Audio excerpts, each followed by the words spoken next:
Welcome everyone to UFCU Disch-Falk Field in Austin tonight. Game number 1 of a 3-game series as the Longhorns welcome in the Xavier Musketeers. Longhorns back home after losing 2 of 3 last weekend against TCU and losing to Incarnate Word on Tuesday. You see what the stretch has been for the Longhorns in recent weeks, winning 3 in a row here at home against LSU, dropping 3 of 4 on the farm against the Stanford Cardinal, and winning 2 out of 3 from Texas Tech to open up Big 12 conference play 2 weeks ago here in Austin. Hi again, everyone. Alongside Longhorn legends Greg Swindell and Keith Moreland, I'm Steve Lennox. Delighted to have you on board. David Pierce and his Longhorns now 28 games into the season, 17 wins, 11 losses. Are they still trying to create that identity for 2019? You know, I'm not sure it's an identity. You can't say that this has been a bad month. They're 10-8 in the month. You go, well, that's not that good. But the schedule they played, that's as good as anybody in the country. They've got to get back to being what they were early in the year, though. They were getting on base. They had great on-base percentage as a club, and they had extra base hits. They were hitting balls out of the ballpark. They were hitting balls into the gap. They just have not done that over this recent streak where they have struggled offensively. The other part of that is, though, pitching-wise, they've had opportunities to win some games and hadn't been able to put it away, even though overall pitching's been really good. Yeah, you're looking for consistency. That's the word I'm going to use, and consistency in the zone. Walking a lot of people. They've had chances to win, like you said. Starting pitching, Bryce Elder and Blair Henley take away 1 start apiece. They've been outstanding all year, but there's a lot of young arms in that bullpen, and sometimes it takes a little bit, but after 28 games, you got to start being a little more consistent. Yeah, you see Xavier, they're coming in tonight. You look at this ball club, you know, it's off to a tough start. They've been outside for 2 workouts. They've been on the road the entire season. But, boy, they got a guy at the top of this lineup, guys, is as good as anybody in the country. And Gibbon, when you look at him, he's made 2 errors this season, made very few throughout his career. He's one of those guys that, you know, he's hitting 350. He's a veteran guy. He's the leader of this club. And they're a team that want to make a name for themselves out of the Big East. What do they have to do in this one? They got to get going early. I think that's what Xavier's got to get going. See if they can get on the board, put some pressure on Texas. Given at the top of the lineup, you see the starting 9 for Billy O'Connor in his 2nd year as the head coach of the Musketeers. He started his collegiate career off at Indiana, then played and had a successful playing career with the Musketeers as well. We are getting set for baseball. Xavier in town. This is the first ever series between the 2 schools. David Pierce, Billy O'Connor going over the grounds rules and also exchanging pleasantries before the game. Good look there at the 2 coaches for this matchup. And this is a Xavier team. 2 out of 3 last weekend at home against Evansville. They played 2 games home and road against Wright State earlier this week. Split the games with the winning team winning on the road. But this is a team that has pop. They've got guys in the lineup can hit the ball to the ballpark. And Billy O'Connor saying before the game, they're not going to play small ball. Well, I think it's a team that, like we've talked about, they haven't been outside much. Yeah, they've played games now, but they haven't had a chance to practice too much. And they haven't even played a conference game yet, so they're still trying to find their identity and play good ball leading up to their conference schedule. 18 conference games is all the Big East plays, so it makes it difficult to schedule. And the other part, I look at this, is it's an opportunity if you're the Musketeers to come in here and, hey, say we're ready to go. And on the pitching side of the Musketeers, they've got some guys that got quality stuff. The one thing that jumps off the page when you look at the stats, their inability to throw strikes. And I think that goes back to not being outside. I mean, Texas guys have thrown bullpens since January. They've been able to get outside. Sometimes you just have to get on the mound, inter-squad games, to find that consistency on the pitching mound.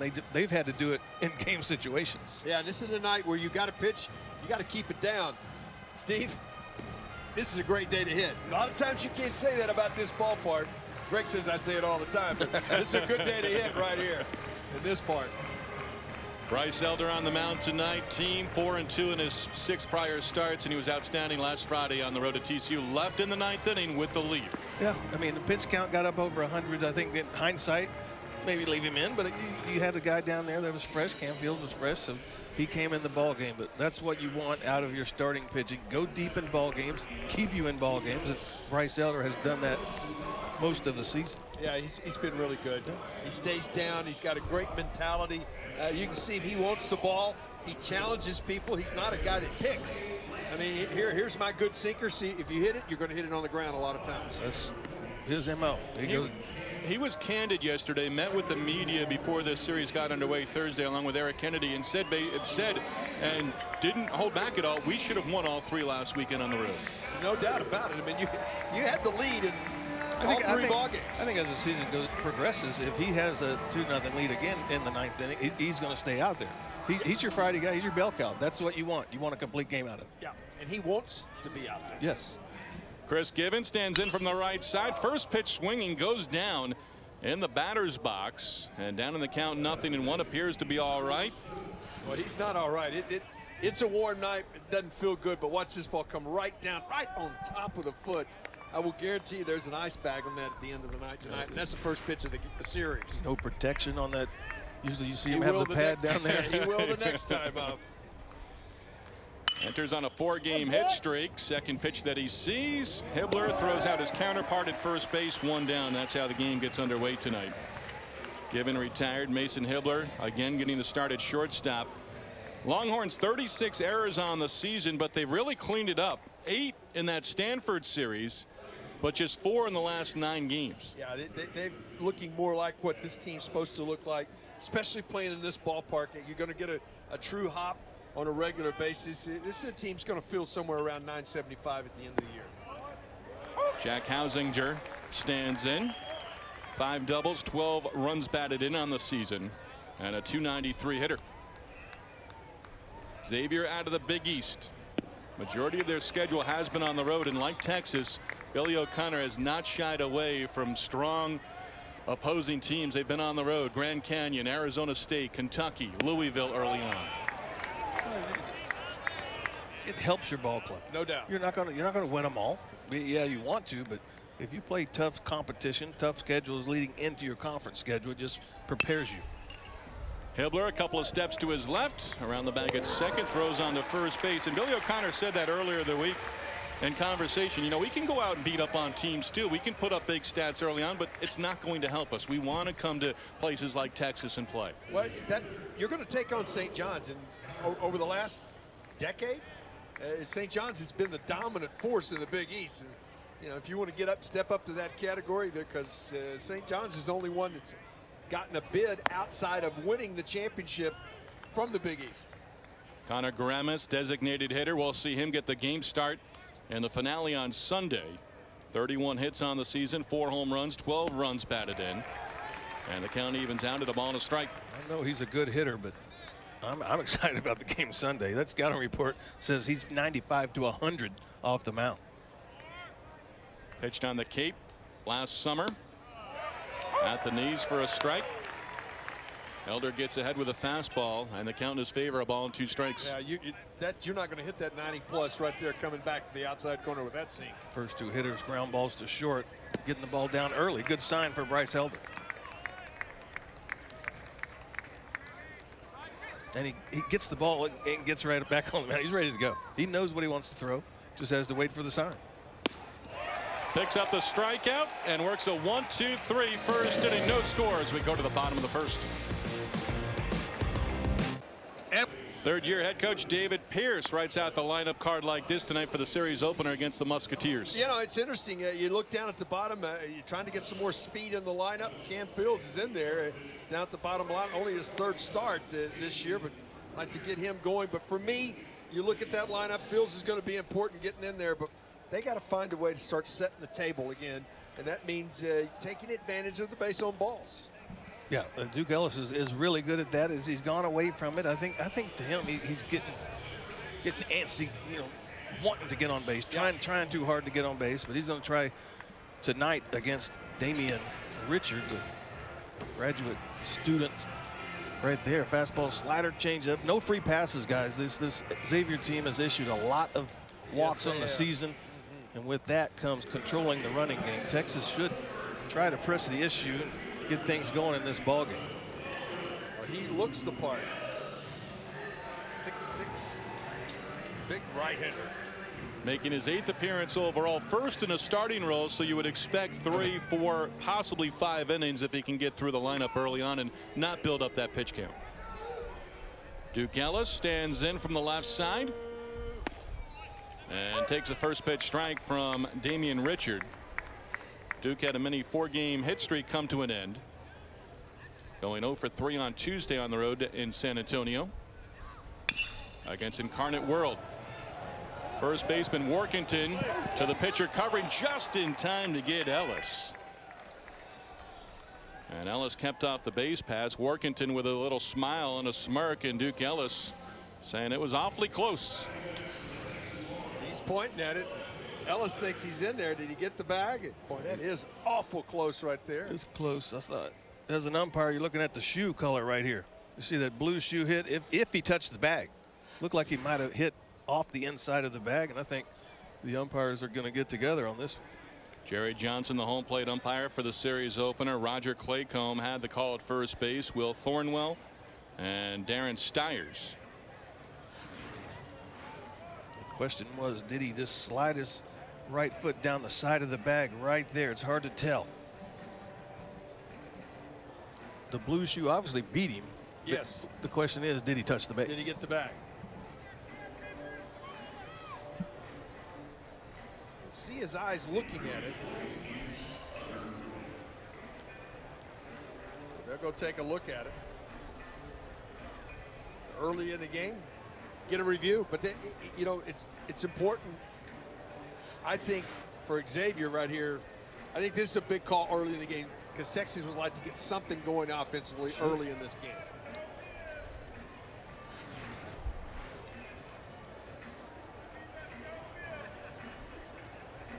With the surface and not a dirt surface. With the dirt, I almost think his foot would slide a little bit closer to the bag. You know, if he's got that 3 to 4 inches, that space between the cleat and the bag, where on here it might just get into that turf and not really slide along there and get him there. His eyes got around quickly enough to look like he was stretching for the bag. Definitely was there first. Did he make contact with the bag? I think there you almost see where he's able to push off the base. I'm not sure if there's enough to overturn it.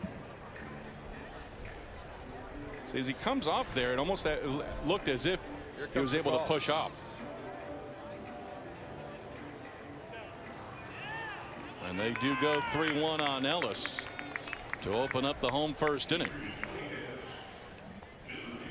Richard got over there, took the glove flip from the first baseman Workington.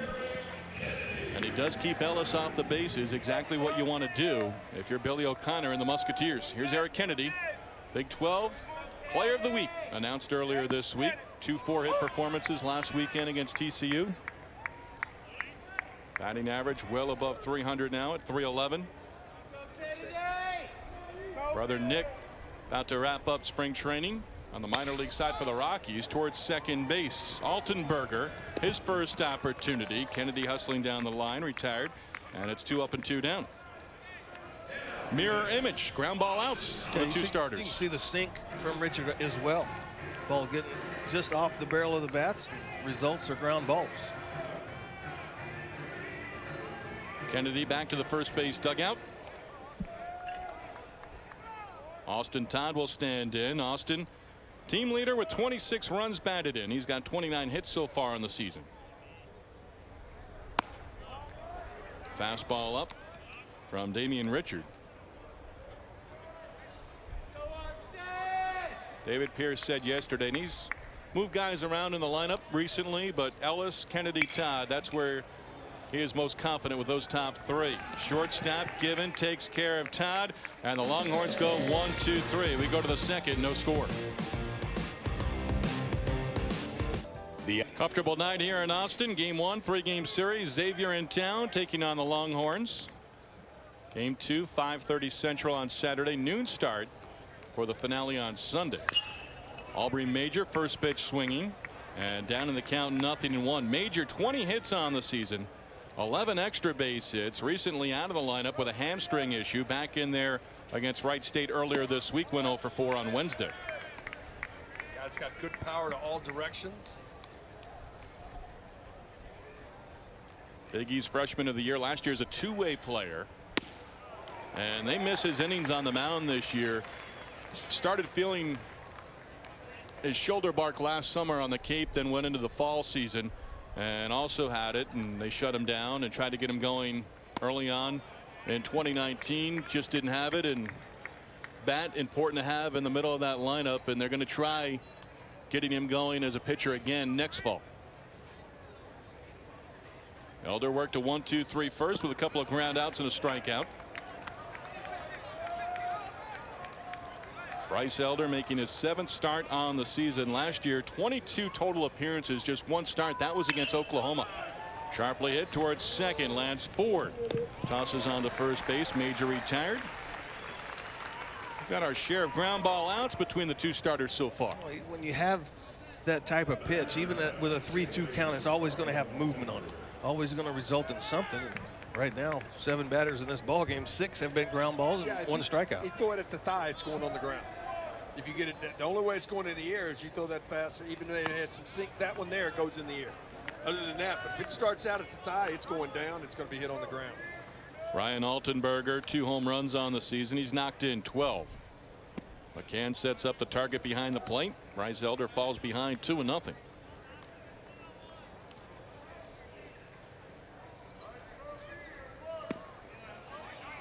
Fires a strike. Still down in the count, 2-1. Greg, I was asking you in between innings how many starts, not necessarily for you after this pitch, but most collegiate guys get, and you were said probably 13 or 14, yeah, wherever that works out. If you stay on a regular rotation, yeah, for the regular season. He's now thrown more innings than he did last year. A 1-out walk in our first base runner of the game. How much do you take innings into consideration? Are there other factors? I think pitch count more than anything. Last year, you know, the pitch count, one time in a start, he threw 86 pitches. Other than that, he was around the 25, 30 pitch mark. So now in these starts this year, he's been close to 100 in 5 of his 6 starts. Yeah, and he did in the fall too. Now they were using him in that deal and stretching him out in the fall last year too. But at this point, 7th start of the year, as you mentioned, Steve, and he's already been at 100 at every start. He's in great shape, and he's into that routine that he talked about. Well, once you get to this point, you're in baseball shape. Yeah. You're in pitching shape. Your arm's good. You know what to do in between starts, how to take care of it, when to lift, when to throw, how much to throw. And that's what Bryce likes about back in a starting role, is he could get in that routine in between starts. At this point, how much is he paying attention to with the lower half, or is that more in the offseason? No, lower half is mainly what you work with during the season. Yes, sir. Yeah, right. You don't want to do much in the season. You want to maintain. As Hibbler has that one just go under his glove. It's a good pitch. You got the results. Just in a bad spot if you're on Texas defense right there. Yeah, I think you got to give him a base hit there. Infield base hit for Jake Shepsky. That puts runners at first and second with 1 down. It's going to be tough to get an out. It's a do or die thing. You got 1 shot. See if you can do it right now. Need to make a pitch if you're Elder. Oh, you made too good a pitch right there. Matt Workington, the batter, with 2 aboard, 266 average on the season. He's got 4 home runs and 12 runs batted in. This is a big young man. He's looking for number 5. Yes, he was. Got a hanging slider and just got under.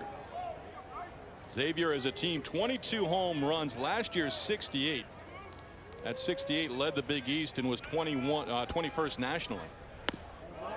Good pitch there, and jumps in front, 0-2. That's the one at this level when you, that kind of sink. As a hitter, you think you're right on it, and then it goes under your bat, and you're like, "Where?" Yeah, swing and miss fastballs don't happen very often. Not without being 98. Yeah. Stays alive at 0-2. Workington at the plate, closed off stance. You don't see that much anymore. And as he was standing in there to take the pitch from Elder, I thought Jack Clark a little bit. Well, now Jack was That really was even more exaggerated. pronounced, Now, right?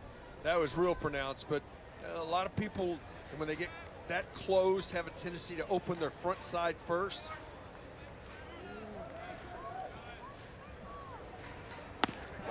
Breaking ball in there for a called strike 3. Elder, his 2nd strikeout, comes in a big spot here in the 2nd inning. First curveball of the game right there fools Workington on this one. See him freeze him right there. Thinks it might be a fastball up. First curveball of the game, gets a called strike. Well, I know you love this. You and I have talked pitching and hitting so often throughout the years, and one of the things you say, why show somebody something till you need it? Yeah, I mean, that was a perfect situation.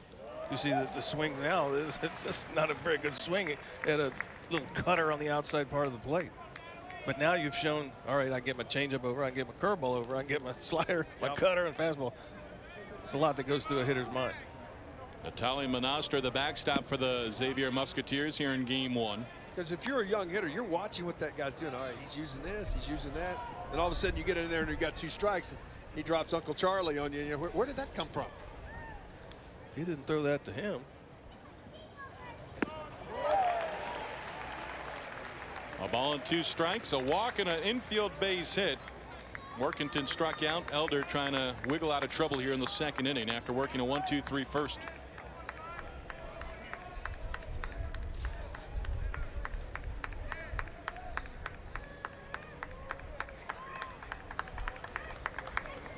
Monastra swings through that offering, and Elder picks up the strikeout and strands 2. Middle of the 2nd, we're scoreless.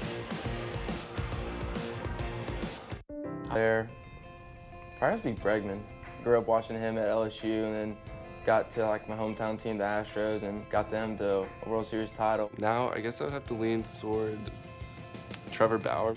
I like how he's just he's unique for sure. Joey Votto. That's the only reason I love the Reds is Joey Votto. I like watching Josh Reddick for the Astros because I like the way he plays. He's a dirtbag and just gets after it no matter what. Right now it would be Mookie Betts. He's fast, he can hit, and I strive to be kind of like him. Opening day in the United States on Thursday. Baseball is back for 2019. Former Longhorn players on big league rosters. Brandon Workman out of the bullpen for Alex Cora and the Red Sox. Brandon Belt steady with the Giants, and bad news with Corey Knebel and the Brewers today as he'll be lost for the entire 2019 season. It's sorry to hear that. Hope he recovers quickly. Yes. Tommy John surgery. Mason Hibbler at the plate. You heard Hibbler talking about he likes Reddick because he's a dirtbag. Well, those dirtbags have what, 10 on major league rosters? Long Beach State. Yes, they do. Cal State Fullerton, another one that has a bunch of people on major league rosters. It's interesting. About over 40% of the opening day roster across baseball played 4-year schools. Oh, Where was that? I think everybody thought even Mason Hibbler Where was that? across the plate. Hibbler started to go. He was headed to the dugout. You know, you can fool the umpire too. Yeah. That fooled everybody. That was a big curveball that dropped straight down over the middle.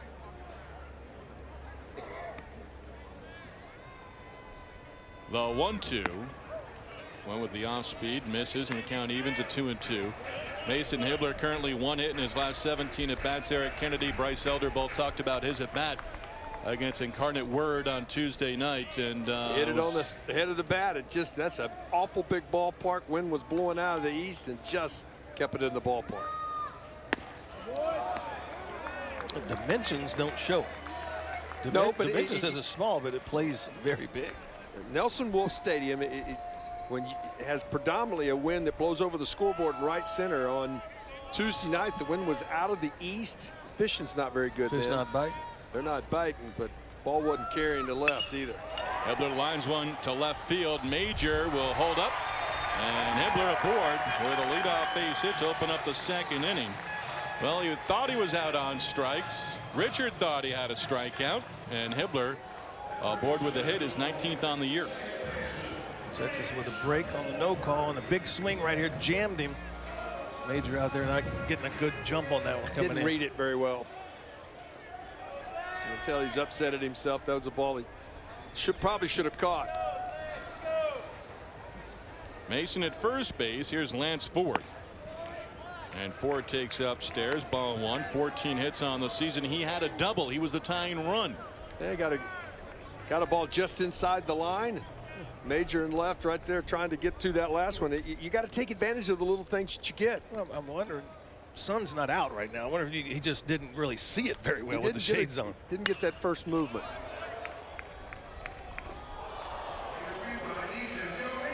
Lance Ford at this point becoming the everyday second baseman. Hibbler moving over a few weeks ago from second to short and steadying the defense. Have you seen more quality in his at-bats? Are you seeing confidence as he stands in now? I think he's gained confidence awfully, but I think the one for me that he's gained confidence is he's proven himself he can play second base at this level. I think that really helped him. I think he was a little indecisive defensively when he got that start early in the year, and then all of a sudden he's become a guy that's played every day, and I think that steadying defensive has helped him offensively. Because when all of a sudden you can forget, hand in hand. Yeah, you know, when you can forget, oh, I can play defense here, I can do this, then he can worry about hitting. Talk about hitting right there. Back through the middle, sharply hit. 2 on, nobody out. Well, this is what he's been able to do. He's been able to work counts better, and then he just gets on top. Watch him get right on top of that, down and through it, and just hits it right back through the box. Excellent swing, gets that front side, and barrels it up. I think it's a bunt situation for me right here. Yeah, nobody out. Struggling to score runs. You had opportunities Tuesday, but only got 2 across, and now you have an opportunity to get a lead in a ball game early. Ryan Reynolds had 3 hits in the series last weekend at TCU. Got to get your nose into it, Greg. Got to get out there, commit. You see the bunt, commit to the bunt as a hitter. And I think if you're going to bunt, get around early, square early. Just because they're played in slightly at third, you still make a good bunt, bring him in. Hibbler can walk to third base.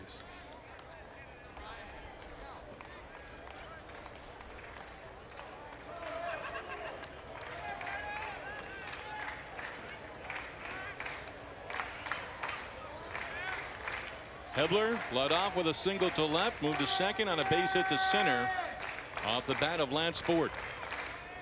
Texas trying to get on the board first against Xavier in the series opener.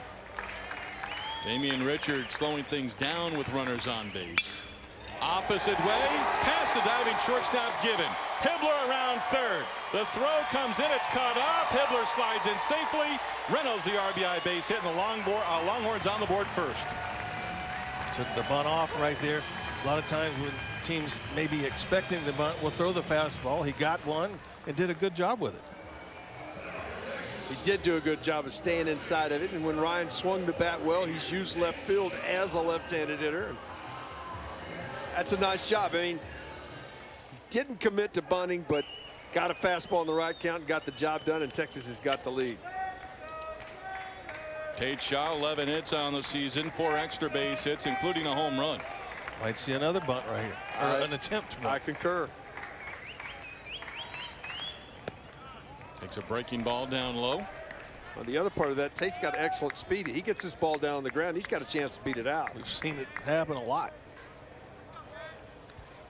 I mean, in this situation, with the first baseman playing behind the runner, you can bring him with you. You don't have to make the perfect bunt to third. Got good speed on second. I'll take it off now. 2-0. Give him a hack. Okay. I like fake bunt take. Long look towards Sean Allen, coaching at third. 3 straight hits and a run across. Ahead 3-0. Richard 2 years ago lost the 2017 season. Tommy John surgery. He's also had multiple knee surgeries over the course of his career in high school and in college.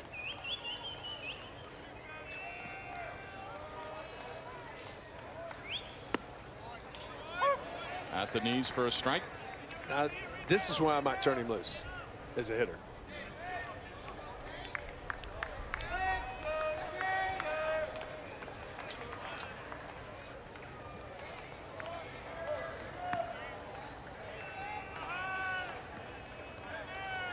Behind 3-1. Back to the pitcher. Richard, one play, sacrifice successful. 4 to third. And Reynolds moves into scoring position. He's now at second. Richard Took his time getting to Yes, he that ball and did. had to rush the throw. Made it a close play at first.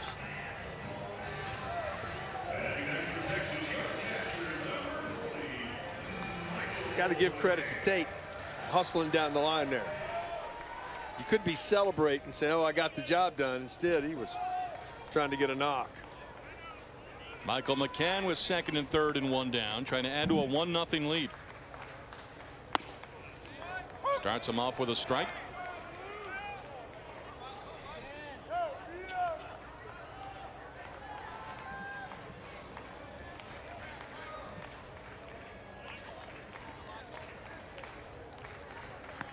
Richard ERA just under 10 for the season.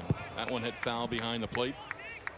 Had an outing in relief back on March 13th in game 1 against Grand Canyon out in Arizona. Went 3 scoreless and struck out 8. In the series finale, Xavier lost 25-18. That was a good day to be in the lineup. Oof. I would think that it was a good breeze headed out.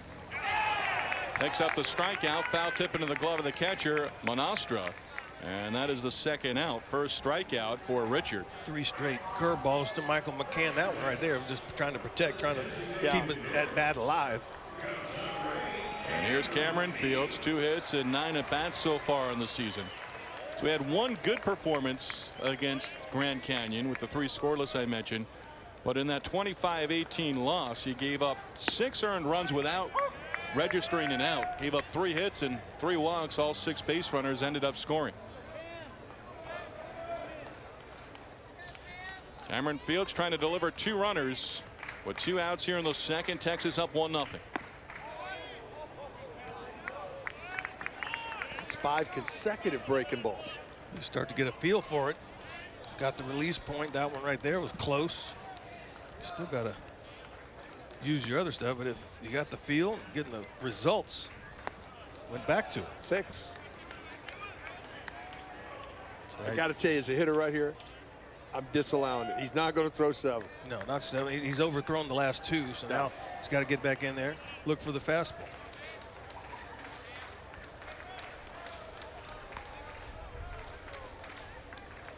And he did. I'd have done the same thing, Cam. Count 2-2.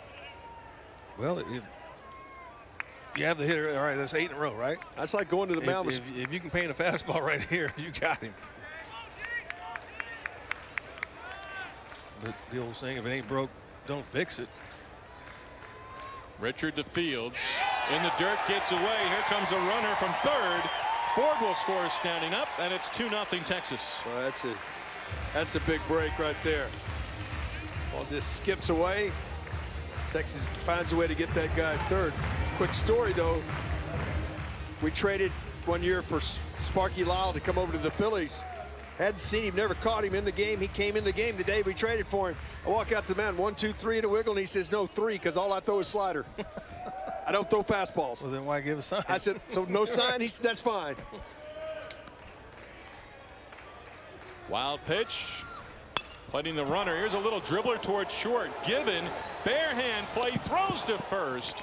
And we see Given make the play. 2 runs across, and Cameron Fields retired in a nice play. Could be 3-0 right now. Oh, no doubt. This is an outstanding play. We talked about good Gibbon is. Comes up across his body, has strong enough arm to get the speedy Fields going down the line.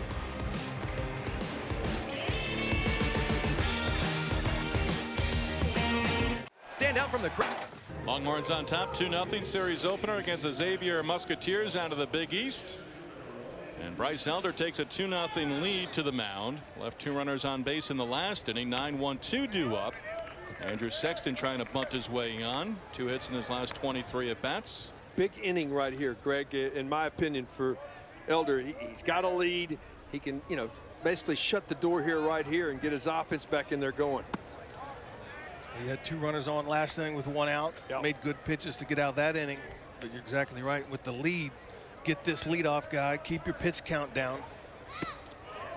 Ahead of ball on 2 strikes. Comfortable night to pitch. You keep that pitch count down. We talk about complete games. This could be a good night for Bryce Elder. Worked into the 9th last Friday against TCU. His last start here against Texas Tech, it was that 1 inning early on. Yeah. Where he had the 2-out walks. One around, picks up the strikeout, his 4th of the game, and he has struck out 3 in a row. He got the run on it as a hitter with the count. You're looking for it right there, just a little too much. Yeah, that barrel definitely crossed the plate. It's a good call.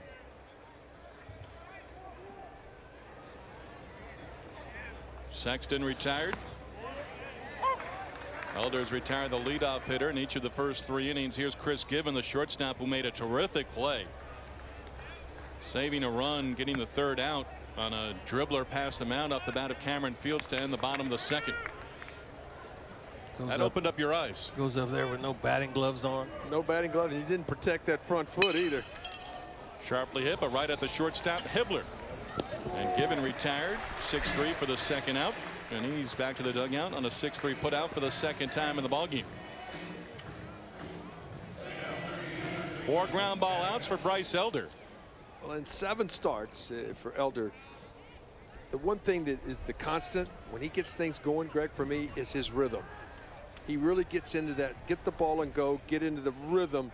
And when he gets good rhythm, well, he can be really tough. Yeah, we noticed that a few starts ago. I mean, in between innings, they had a little talk.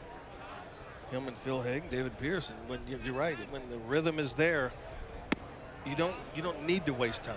You keep your defense on their toes with the ground balls tonight, getting plays behind him, and it just picks up the entire pace of the ball game. And he has a good feel for pitching and his pitches most of the time. Yep.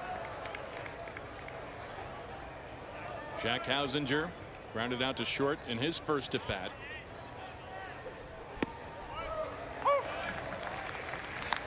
That's nasty. Yeah, I mean, we see the results. If you swing at that, it's going to be a ground ball. So right now, you just got to protect. Called strike 3, inning over.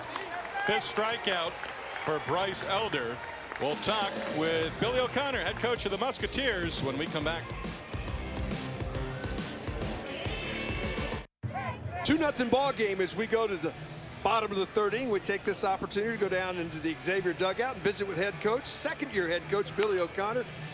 Coach, when you look at what's happened in the game for Richard, for me, in that 1st inning, he was really able to establish the fastball. 2nd inning, he got behind in some counts. Yeah, absolutely. And first of all, let me just get a quick correction in. It's Xavier, not Xavier. Okay. Just so we're on the same page there. Xavier. Damien's throwing the ball well. You know, they had some ground balls that got through. Thought we had the leadoff guy punched out, and we missed a strike call last inning. But he's throwing the ball well, you know, and I think he's attacking the hitters in the way that we want him to. Like you said, he's getting behind, and when he's gotten behind, it hasn't worked out. But when he establishes that fastball early, like he's doing right now, he's had some success today. Coach, we talked before the game about your schedule, a grueling schedule. I'd like to know your thoughts on the first meeting ever between these 2 schools and being here in Austin. It's awesome to be down here. You know, this is what you dream about as a player, as a coach, to play in this environment. You know, what we talk about within the program is if you want to be the best, you got to play against the best. And you know, Texas is one of the most storied programs in the country. You know, and we have aspirations of playing in the NCAA regional and the Super Regional in Omaha. To do that, you got to play against teams like Texas on the road and see what you're made of. So we've been battle tested throughout the year, and we'll continue to schedule like that moving forward. Well, thank you, Coach. The Xavier head coach, is that right? Xavier. There you go. Okay. Thanks for taking the time. No We'll get him right up here, Coach. I appreciate it. Thank you. Billy O'Connor in his 2nd season started his collegiate career at Indiana, then transferred to Xavier. Helped the Musketeers to the A-10 championship in 2009, was the most outstanding player of the A-10 championship back in 2009. Duke Ellis, Eric Kennedy, Austin Todd here in the 3rd for the Longhorns.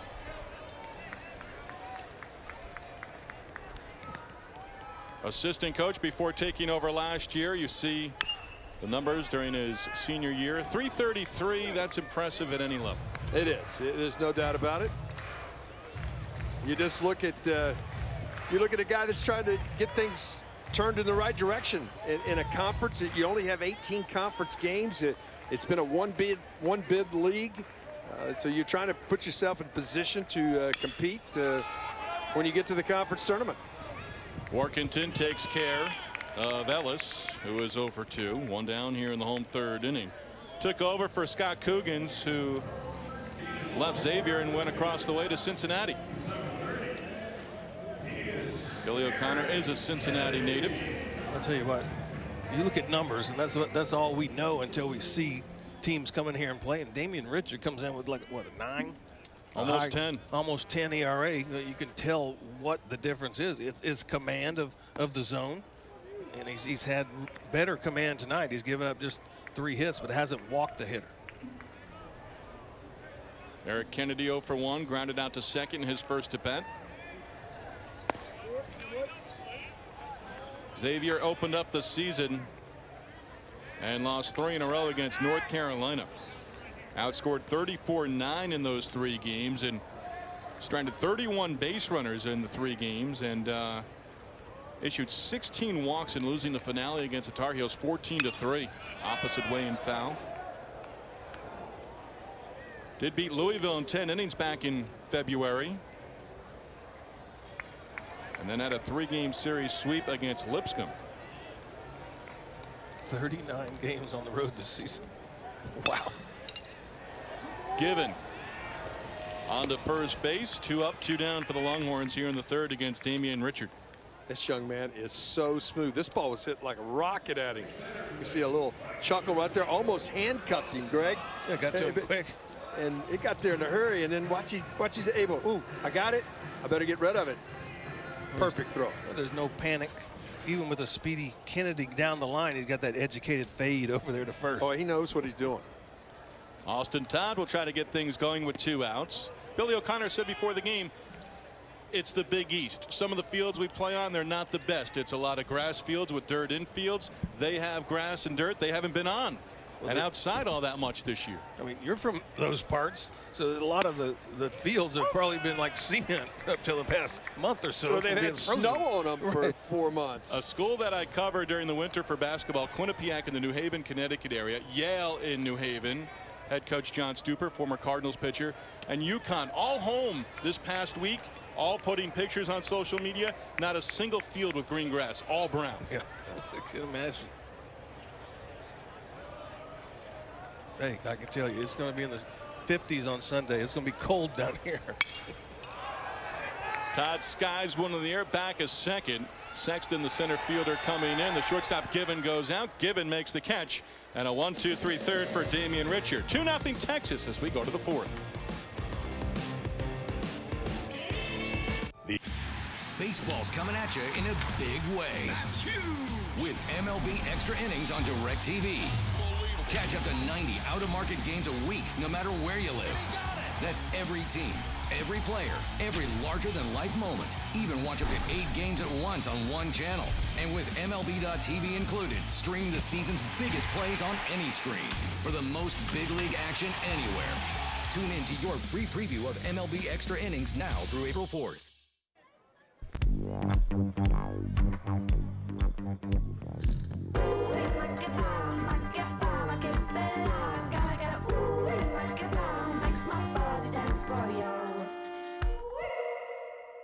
This is a hernia mesh legal alert. If you experienced problems following hernia repair that resulted in removal of the hernia mesh, you may have a case. Call 1-800-296-1275 for a free case evaluation. When the world is watching and you need your logo to be perfect, you need certainty. At 4imprint, we give you the ultimate guarantee.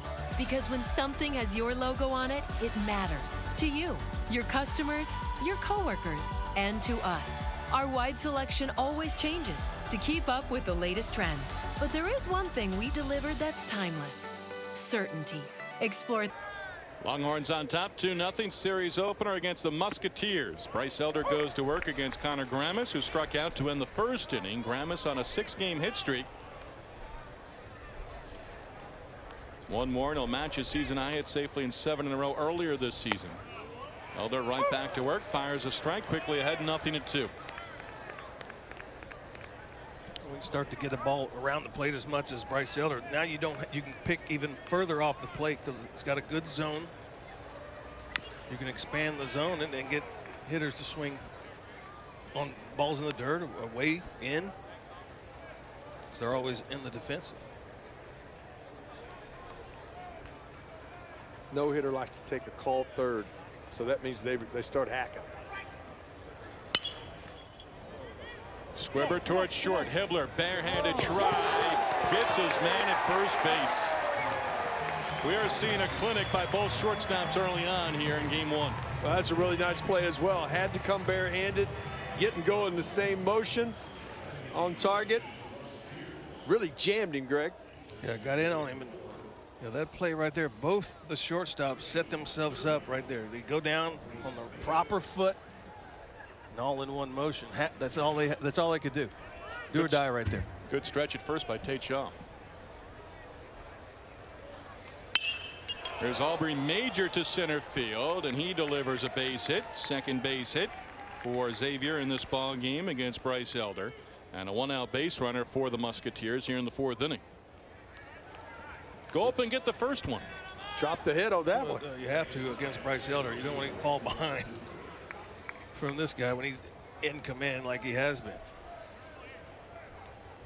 Ball stayed up in the air to center field. Hard to get a read on that liner right at you. Ryan Altenberger walked and was left stranded at second base in the second inning. Swings through that first pitch from Elder.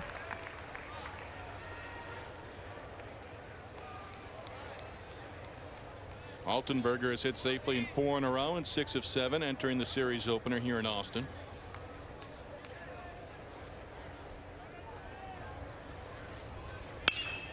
Lines one to right field. Austin Todd moving over into the alley, makes the catch, settles his feet, and fires it back in.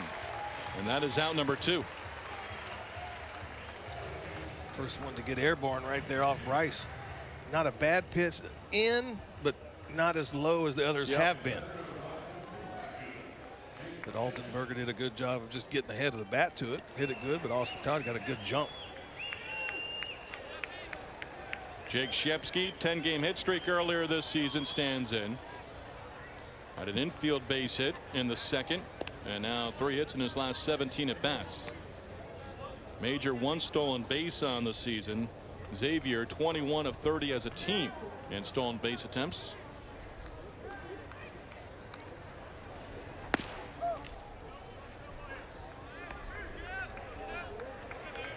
Second time through, have you seen hitters make an adjustment, or is it Elder just pitching a little bit differently? Well, I don't think hitters at this point, your second time up, you might move up a little bit in the box. And right now, the difference is that we've seen these balls get elevated. They're up around the waist instead of starting at that thigh and sinking. They're starting at the waist and sinking to the thigh. Watch this ball here.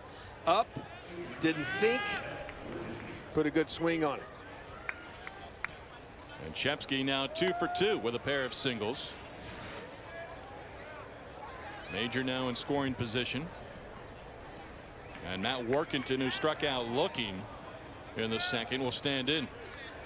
Workington from Ontario, Canada, fills up the right side of the batter's box and takes in for ball 1. Started at San Francisco as a two-way player, made 10 appearances with the Dons to open up his college career. Then transferred to Johnson County Community College in Overland Park, Kansas. 4 home runs on the season, takes upstairs.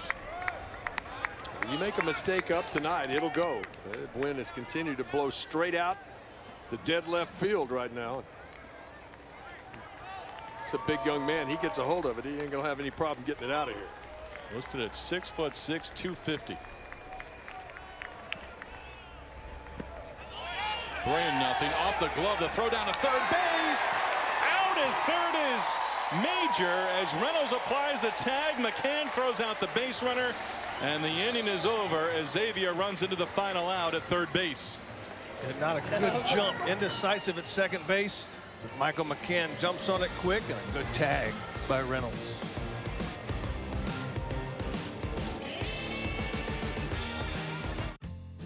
Bottom of the 4th, 2-0 Texas. We take this opportunity to go down in the Texas dugout and visit with third-year head coach David Pierce. Coach, you were just saying in the break to us that was a big play that ended that frame right there. No doubt. I mean, big, strong hitter, wind blowing out, and a 2-0 count. And two guys on base.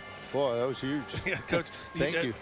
Bryce Elder on the mound. He struggled one start this season, but when he's in good rhythm and tempo like he is tonight, he's a different pitcher. Yeah, he's just so much fun to watch. You know, he just attacks the strike zone. He believes in his stuff, and you know, he gives us a shot every Friday night. Hey, David, thanks for taking the time, and good luck the rest of the ball game. All right, guys, thank you. David Pierce from the first base dugout. Mason Hibbler 1 for 1 with a run scored. Skies one in the air opposite way. Shepsky coming in, the second baseman. Altenberger takes care of it, and Hibbler retired. David Pierce said yesterday when he met with the media last weekend was tough to swallow, and I don't even know if they went to bed last night still not thinking about the TCU series. I think it was still square in the middle of their brains. They had the lead. They had, Greg, we talked in the opening of the show. You got the lead. You got to find a way to win that series. Now every team's going to have a lead and let one get away every once in a while, Greg. But boy, you have the lead twice in that series, and one of them was complete dominant performance by your Friday night guy. Yeah, I think that game, it's 2 runs against a good TCU team. You know, you can live with that. But you had a 5-run lead on Sunday, getting deep in that ball game into the 5th inning, and then now you get a guy back in there in Cam Fields, and all of a sudden there's a 2-run game. Now we got a tie game, and then the floodgates opened up to end that game. Ryan Reynolds 1 for 1 with an RBI base hit. And Coach Pierce did talk about Cameron Fields in that Friday night role, saying, you know, he's still learning to learn how to pitch. And how many times do you think in the past he's been in those situations in a tough environment on the road? Well, not many. I mean, you're absolutely right. He hasn't been asked to do that at this point, but so far this season, he's been that guy where you talk about roles that you're trying to fill. And Greg, you know, sometimes you need to find that role for 8th and 9th inning guys. Who are the guys who are going to fill those? Called strike 3. Richard with a 1, 2, 3, 4th. He's retired 9 straight Longhorn batters. Longhorns up 2-0. Welcome. 2-0 Horns. Bryce Elder taking this game into the 5th inning. He's been really good tonight. He's been around the plate. If he hasn't gotten the ground ball, guys, he's gotten the strikeout. He's got 5 strikeouts on the night. He's used the curveball. He's got the cutter. He's gotten below the bats with the 2-seamer. Kept his team in the ball game right now. Got a 2-0 lead, but Bryce Elder, your Friday night guy, going back out and doing the Friday night thing. Matt Workington was at the plate when Major was cut down at 3rd for the final out in the 4th inning. Workington is 0 for 1, a strikeout victim in the 2nd. We heard from Coach David Pierce. It was a big out that they were able to record, and that one served in the center field. Workington aboard with his first hit of the ball game. All singles so far for Xavier, but the leadoff man is aboard. Look at a cutter. It was up slightly, but not a very good swing. Workington just reached out there, got the hit. 6'6", long arms, reached out there and poked it in the center. How big would that have been in the whole last inning? Mentioned earlier, Eric Kennedy, Big 12 Player of the Week, announced earlier this week. Bryce Elder for his performance, 8+ innings against TCU last Friday. Big 12 Pitcher of the Week, 2nd time this year he's garnered those honors. They were eating in the dugout earlier. I don't know where the sandwiches were from, but they were actually, guys were up on that railing in the 3rd base dugout, and they were eating sandwiches. Grab a sandwich. I like sandwiches. Me turkey, too. Turkey, roast beef, ham. What's your favorite? Oh, I thought you were going all together there. Oh, I know. I like club. Club? Yeah. Turkey club? Any club. Any Look club? at it. You like the 3 levels of. There he is. There he is. 3 levels of bread in the club? Oh, yeah. Any club. Sharply hit to right field. Austin Todd will take it off a hop, and 2 on with back-to-back singles by Workington and Natalie Monastra, and that brings Andrew Sexton to the plate. Coach O'Connor, not saying he uses small ball very much, but if he has to, especially against a guy the way Bryce Elder's pitching, right here's the perfect situation. Got the 9-hole hitter up, got the really good leadoff hitter and Given right behind him. Yeah, I think this calls for the sacrifice. Andrew Sexton now 2 hits in his last 24 at-bats. So the odds right now that we'll see the sacrifice attempt, and Elder wants McCann to come out for a moment. And while they talk, we were told before the game, Mr. Petrinsky is in the dugout tonight for the Longhorns. Good to see DJ up and at him, albeit with a sling on his arm. Surgery was a success, so. To this right here. Sometimes you might want to put a pickoff move on. There you see DJ and David Hamilton to his right. Is David still in the boot? No, he's bootless now. He is. Yeah. He was not during the Texas Tech series. So Elder in a jam, 2 on, and nobody out. Tate Shaw way in at first. And ball 1 to Andrew Sexton. And that's a play right there where you want to throw a strike. You got the wheel play on. You're wanting to get the runner at third base. A strike is what you want. And now we're going to have an offensive timeout. Explain the wheel play, because that's one I don't hear as often. We don't hear that as often, but it's been in baseball for a long time. Well, I mean, you have 3 deep bunt defensive options here. You play standard, where the first baseman's charging and the third baseman stays back. Second baseman's going to first and the shortstop's going to second. Then you have the one where the shortstop goes in behind the runner, breaks for third, and you have a reverse pivot pickoff play to the second baseman at second base. And then you have the wheel play, and that means the first and third baseman are charging. The shortstop goes in behind the runner, makes him make a move back to the bag, and he starts sprinting to third base. And that's why you want to throw a strike, because you're wanting the hitter to put the bunt down where you can get the force out at third base. Third baseman plays third baseline, first baseman, first baseline. Pitcher covers out in front of him. 1 ball, no strike count. Third base side and foul. And I was going to ask, and they didn't do it there because Hibbler went back to cover the bag at second. Is that their talking strategy from the offensive side? Billy O'Connor brought his players together. Is that an automatic takeoff at that point? You saw one of those things where you see once? No. What you do is you tell the hitter, all right, if well, from a defensive standpoint. Yeah. From a defensive standpoint, you change it with each pitch because Coach Pierce puts it on. If you see the wheel play, shortstop's gone, second base is gone. You pull the bat back and just try to hit a lazy ground ball up the middle. Contact up the middle. Shaw again way in at first base. Throw back to second. And Workington able to get in under the tag of Hibbler. He doesn't have to go back too far. 6'6". Just dive. As the oven mitt on the right hand. Picks up a strike ahead, 1-2. Sexton steps out of the batter's box, frustrated. That one worked to a T. When Hibbler breaks behind, you want the third base coach to yell back, and they got the step back they wanted. They just didn't get the bunt. They had an opportunity, if the bunt's fair, right there to get him at third. Xavier had 2 on with 1 out in the second. Workington struck out looking. Monastra struck out swinging. Those are the 2 base runners against Elder here in the 5th. Was able to lay off. They will appeal. No, says the third base umpire. Darren Stiers, and the count 2-2 on Sexton, the 9th place hitter. That was close. Waited a little time to bring that bat back.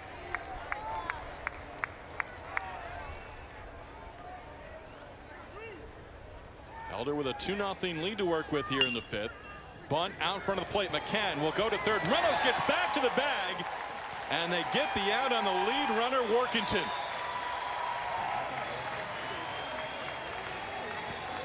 Credit Ryan Reynolds with that one. A bunt right out in front. Michael McCann again gets on it quick, but he has to pause just for a second right there because Ryan's backpedaling to the bag, and he's able to find the base. Applied the tag. Didn't need to apply the tag. I think he might have been just bracing himself down there. But he's on top of the bag. Got him out. Nice concentration. Workington retired. on the 2-5 at third base, and back to the top for Chris Given, who was 0 for 2.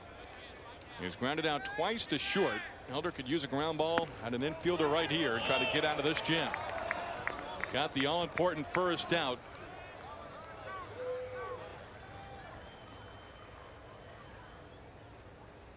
Given now a senior, 6'2", 185. Billy O'Connor, prior to the series, saying one of the hottest hitters in his lineup, opposite way in foul. Had a 6-hit game. We mentioned the game 25-18 loss against Grand Canyon. Two teams combining for 44 hits, and Given had a 6-hit game. Double, triple, 3 runs batted in, 3 runs scored against Grand Canyon. That's a program I think you're going to hear more and more about in the coming years. And they've already been a pretty good program. New ballpark. Well, there you're competing with Arizona State, Arizona.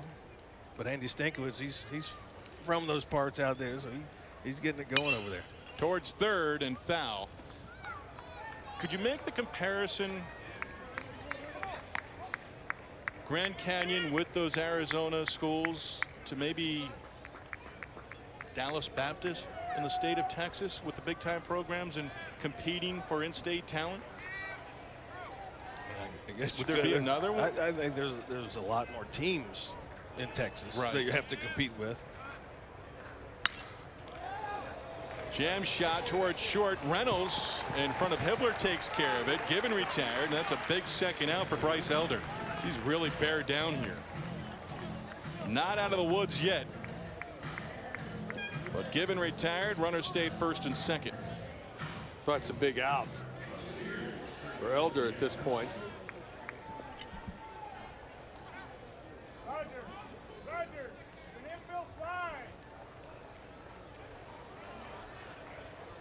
Hausinger 0 for 2, struck out in his last at bat.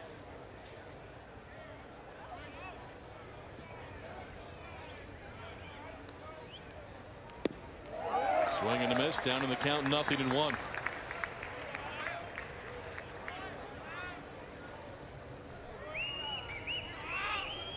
And Hausinger, I believe, in his last at bat where he went away, and there he just goes down and in on it. That's pitching 101 right there.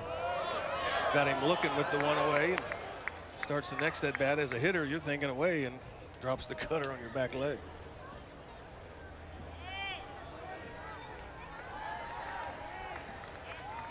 Two 2-0 Texas lead here in the 5th inning. 2 down and 2 aboard.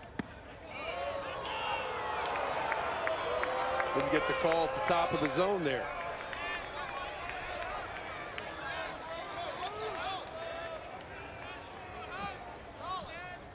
Hausinger trying to extend the inning with 2 down.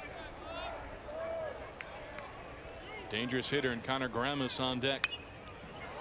Count 2-2. You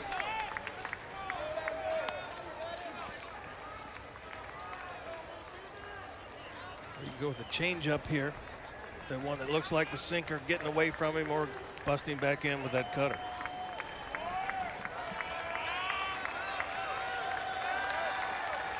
Musketeers have left 3 on base over the first 4. Elder trying to strand 2 more. And he runs the count full, 3-2 on Hausinger. Advantage Musketeers here. They can get their guys in motion. Monastro, the lead runner at second. Sexton aboard at first. Ellis a couple of steps towards left in his center field position. Right center field.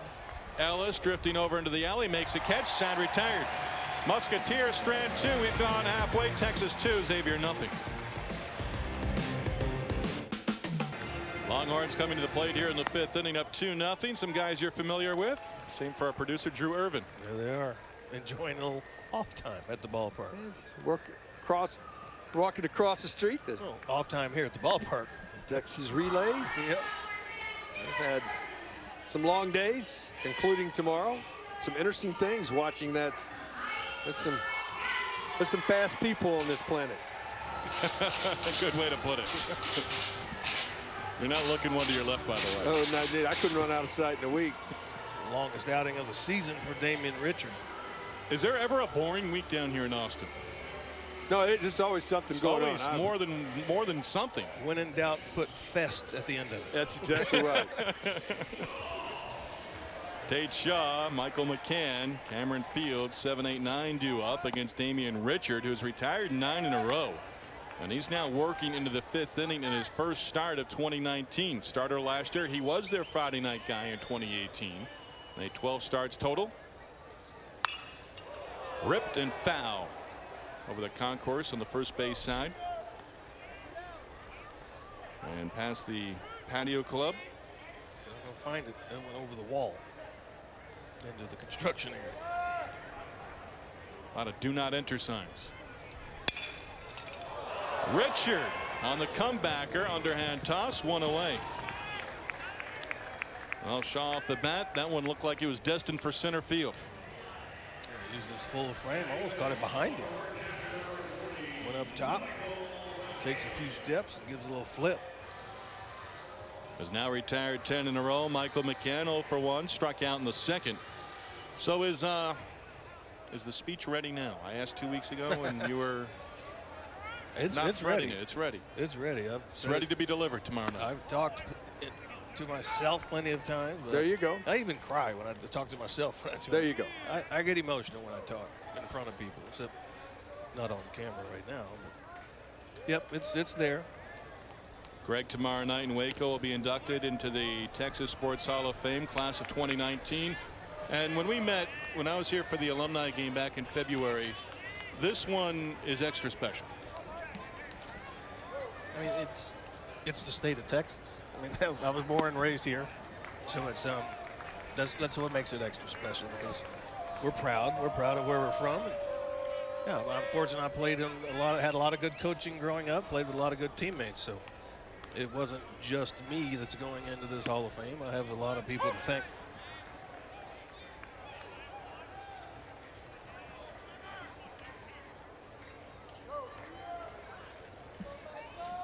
An outstanding career for Greg Swindell, and also my partner to my right, both guys to the right, Keith Moreland.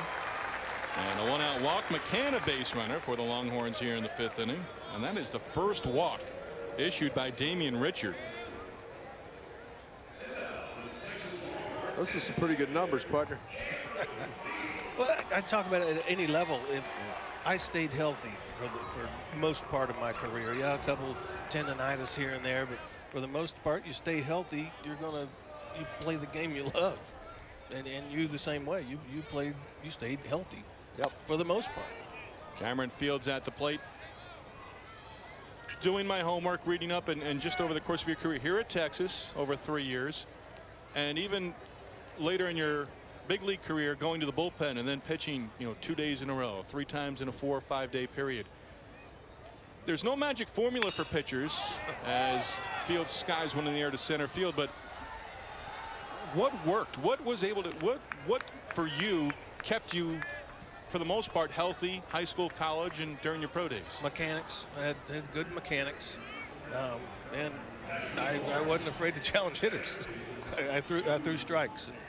And, you say, well, you still got to get people out. Yeah, I mean, I came up with a better slider. I developed a split finger fastball. Yep. So you do things to prolong your career. And I believe when I went to the bullpen, without having injuries early in my career, it prolonged my career 7 more years by being a relief pitcher, and was actually more fun than being a starting pitcher, because you can come to the park every day thinking you're going to be ready to pitch.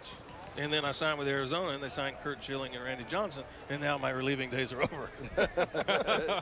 I knew 2 days a week I wasn't going to pitch. It's like, who's pitching tomorrow? So-and-so. Oh, I better get my rest. But if those guys are pitching, no, forget it. Duke Ellis with a runner at first and 2 away. John Werner in the Waco Tribune-Herald wrote a nice story this week, and there was a picture in the online article of you and Roger Clemens before Game 6 of the World Series in Arizona, and that was pretty neat to see you guys both with the hook'em horns, but in your big league uniforms. Yeah, and I get so mad at that picture, because I get mad at people that do the McConaughey, the horns backwards. In that picture, we're doing it, and I'm like, oh no, now everybody's gonna get on me about it. But it was one of those things where, yeah, I mean, Roger was, if we went to game 7, he was pitching game 7. It went to game 7, and he pitched a heck of a game. Fortunate enough, we got to Mariano late, but to be able just to go up against the best, not just the Yankees, but Roger Clemens, and be able to, he pitched well, but we won. And pretty cool moment after we had won. He came over, congratulated me and Bobby Witt underneath the stadium. So that's class on his part. Ellis has grounded to first twice in the ball game so far, 0 for 2. Longhorns with their runs in the second against Damian Richard, who's trying to get through the 5th in his first start of the season. He may very well go 6 or 7 deep.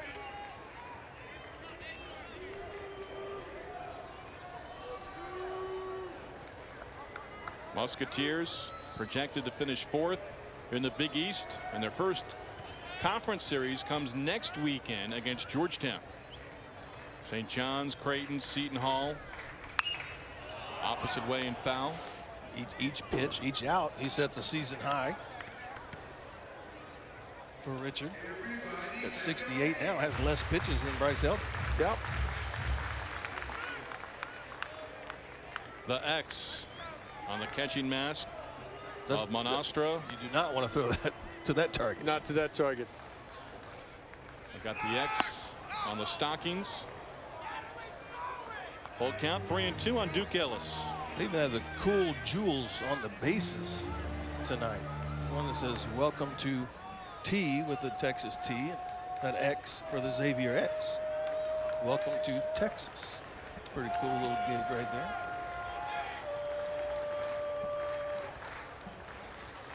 Runner goes from first, wrapped on the ground towards second. Altenberger up with it, tosses to first, and the side retired. Greg Swindell, Texas legend, going into the Texas Sports Hall of Fame tomorrow night in Waco. 2-0 Longhorns lead.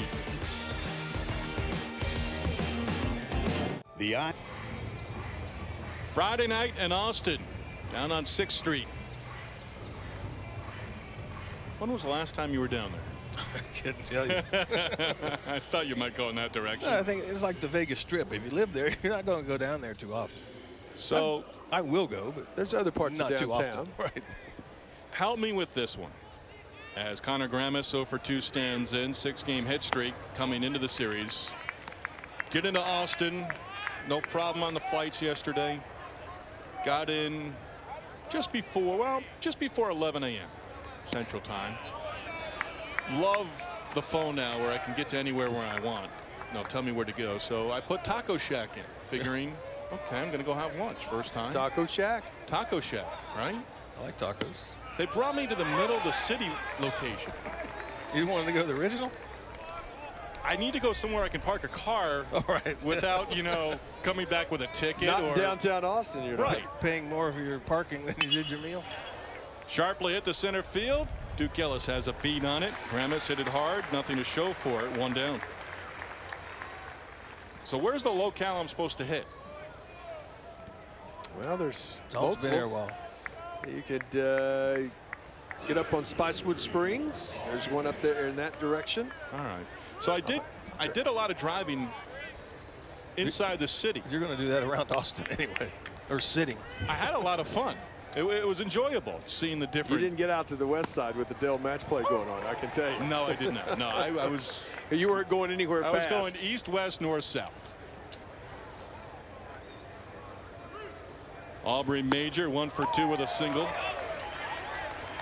Back in the lineup, missed some time with a hamstring injury. Big East Freshman of the Year in 2018, All Big East second team. Played on the Cape with Brewster last summer. Bryce Elder retiring the leadoff man for the 5th time in 6 innings.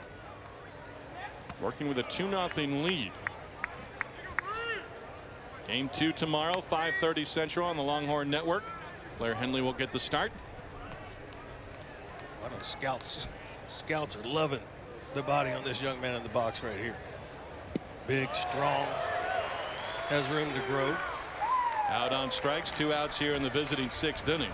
And strikeout number 6 for Bryce Elder. This is a nasty breaker ball, Greg. Back footer. Yeah, that's the one you got the ability. You see the leg kick right there, and this ball just drops out of sight.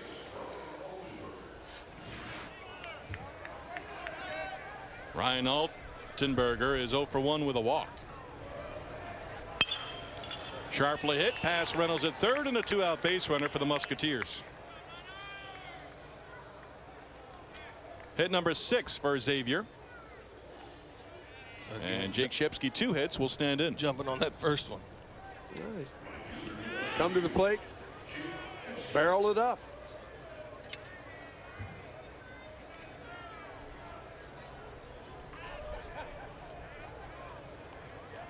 Shepsky an infield single in the second, and a single against Elder in the 4th inning.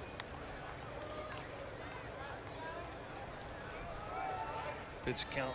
Next one will be 90 for Bryce. I think they would probably try to get him through the 7th if he can get a quick out here.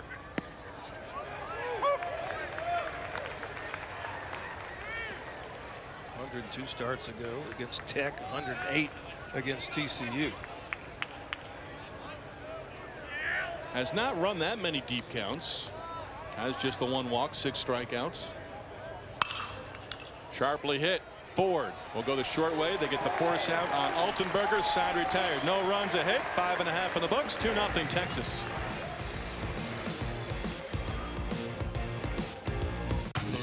Longhorns on top, 2-0 in the series opener. Both their runs in the second.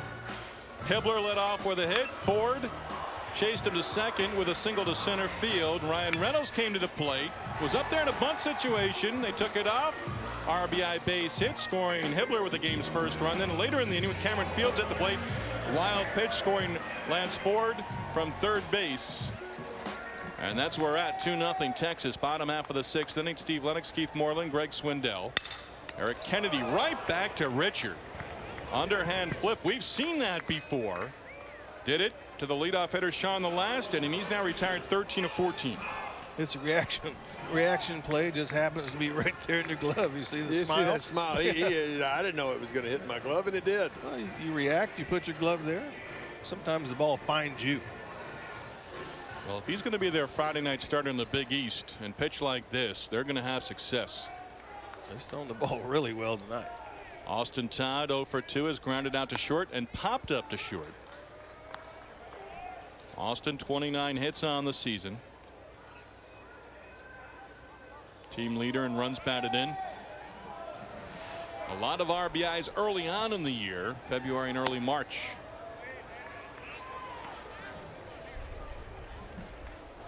Billy O'Connor has a freshman, Flan, in the bullpen. He is the guy they'll go to with a lead, even really in the middle innings, he told us before the game.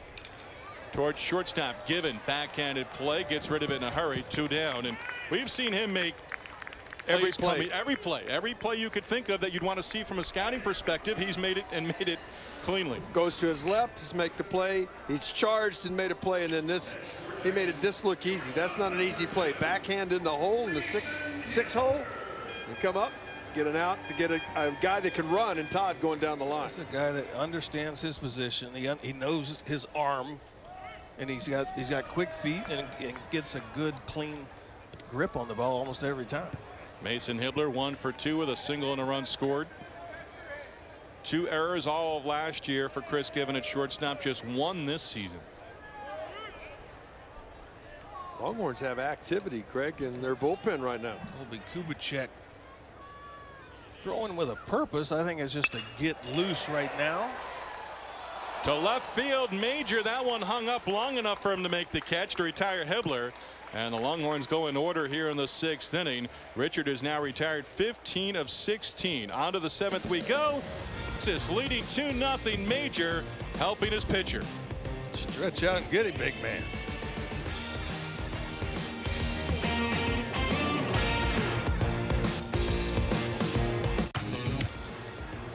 Longhorns on top 2-0 as we go to the top half of the 7th inning here at UFCU Disch-Falk Field. Bryce Elder is done after 6 innings. 6 scoreless innings for Elder. He gives way to the bullpen. And David Pierce going with first man up tonight. Colby Kubicek will come on in relief and get a fresh inning. talented freshman right here out of Bryan. Right there. Got a 2/3 of an inning on Tuesday against Incarnate Word, making his 8th appearance of the season. You got to wonder with the last 2 games for Bryce Elder, going over 100 pitches. He's right below 100 when he came out of the ball game tonight. And a theory or a way that you want to get your staff, they talked about David Pearson, Phil Hay getting 6 out of your starter. Well, of course you want more, but 6, 2, 1. As you go to the bullpen right here, try to get a couple out of Kubicek. One more after that. In front, 0-2 on Matt Workington, 1 for 2 with a single and a strikeout against Elder.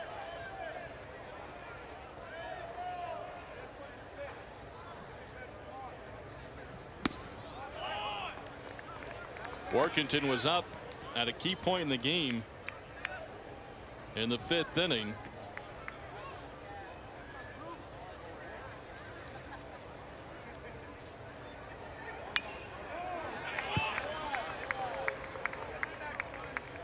Count, a ball and 2 strikes.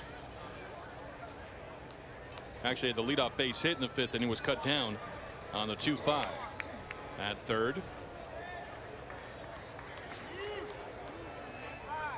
Was in the 4th inning when he was up there with 2 on, and they got the out on Major at 3rd. 2-2 the count.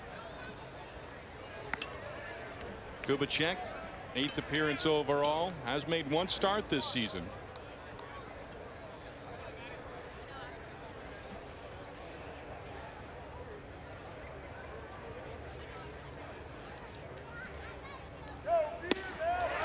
Picks up the strikeout against Workington, 1 away. Bryce Elder going the first 6 innings of this ball game. Friday night guy. That's when you know Bryce is on early in the game. Yeah, he gave up 6 singles, but the sinker was down, the cutter was down, back footing. Oh yeah, I got a curveball to go with that. He was able to throw it where he wanted to tonight and had 6 quality innings tonight. He did. His pitch count got a little elevated on him in the middle part of the ball game, but that's a quality start. Goes 6 shutout. Go back to the alumni game where he was effective in his outing, and how much do you think that performance really elevated him to that Friday night role? Because preseason it was Blair Henley who will get the start in game 2, and it has been Elder Henley throughout. Yeah, I mean, going up against the alumni, you can't really tell, you know, because they're not ready. But I think they saw the stuff was there already for Bryce to be able to be that Friday night guy. And yeah, Blair had the most experience, but Bryce they liked what they saw, and he's delivered so far this season. Todd lines it up and makes the catch, retiring Monastra for the 2nd out. And Kubicek has come on. Retired the first 2 batters in relief of Bryce Elder, who is in line for the win. And Andrew Sexton, 0 for 2, will come to the plate. Bryce came in with a 1.9 ERA. That's the first start he's had this year without going shutout while he's been in the ballgame. Yep. There's a couple of times he's given up runs, Greg, though. When he was in the dugout. Right. Oh, yeah. He was in the dugout, but it was his run. Inherited runners. Yeah. Luke Franzoni will pinch hit for Sexton with 2 outs and the base is empty.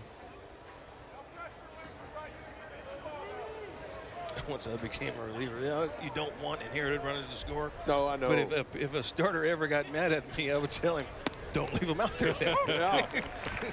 Don't leave him out there. I'm trying my best.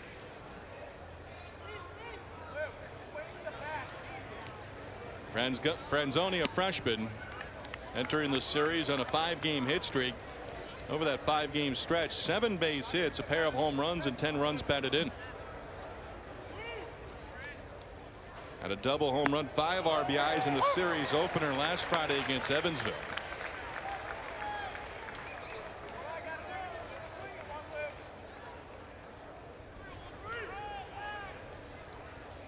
Franzoni has been called upon in these situations this season, still looking for his first hit in a pinch hit role. Tough job. Hard to come up there cold. Might have been one of those guys with a sandwich earlier. Cold and a full stomach.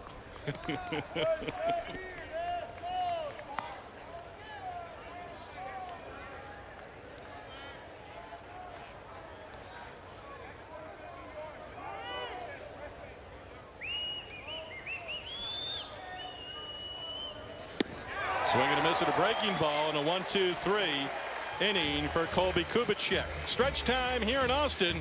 Longhorns up 2-0. Fans hanging out on a Friday night here in Austin at UFCU Disch-Falk Field. Longhorns on top 2-0 in the series opener. Steve Lennox, Keith Moreland, Greg Swindell.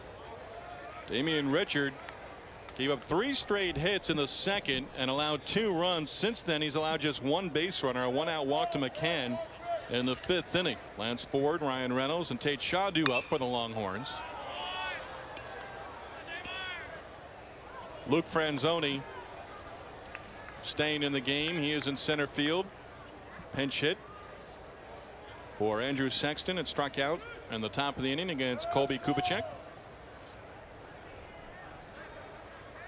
Damian Richard making his first start of the season.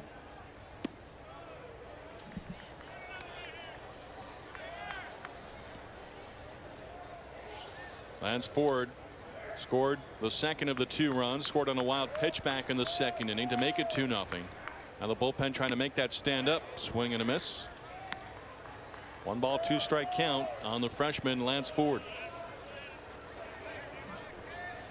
Texas with only 3 hits and 2 runs Tuesday wasn't enough. Tonight it's holding up.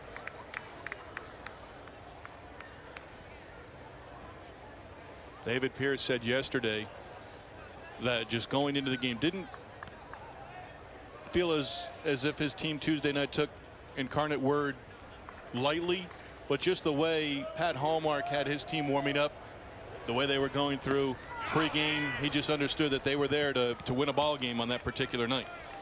Ford out on strikes, 1 away. Both teams played a good, clean game. I mean, it was a good college baseball game, and it boiled down to 1 swing and 1 foot. As Hibbler hit a ball right on the button to the left center that was right there. It carries 1 more foot.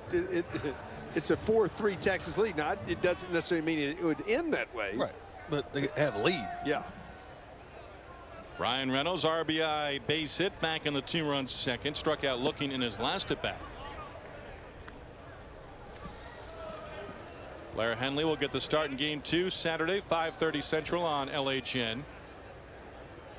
Griffin Lanou will make the start, his 5th of the season for Xavier. Hit foul at home plate.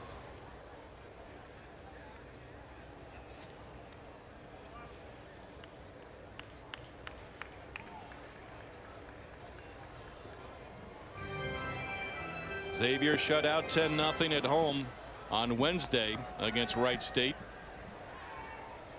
Won against Wright State on the road Tuesday in a home-and-home midweek series.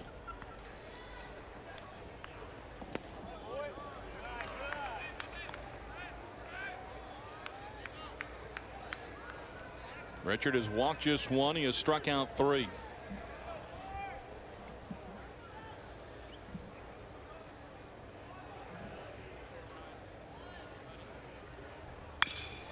Wrapped towards first and foul.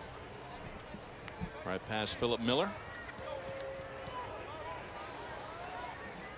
Just like hitters, pitchers are folks that start to build confidence. You can see a young man here who is, in the past in his career, he's been a Friday night guy. He's had injury problems, but still, it's going back out and having a night like tonight. Now, he's on the losing end right now, but really, he's done an outstanding job to this point. He's allowed 3 hits, and all 3 hits came back to back to back, and then the wild pitch led to 2 runs.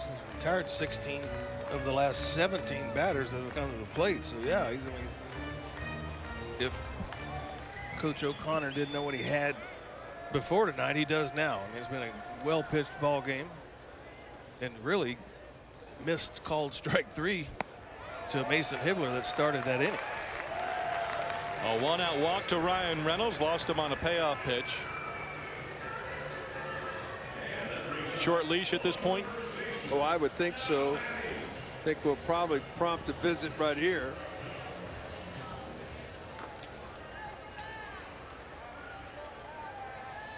Sam Zabala, the lefty down there getting ready. Brian Furlong in his first season as the pitching coach for the Musketeers. He will make the call to the bullpen if needed. Previous 3 years was the head coach. Actually, 2 years was the head coach at Heartland Community College.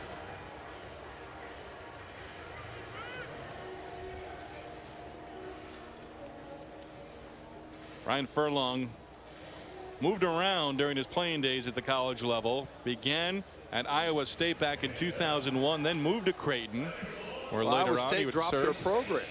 Yep. Went to Creighton, then finished up at Iowa 2004-2005.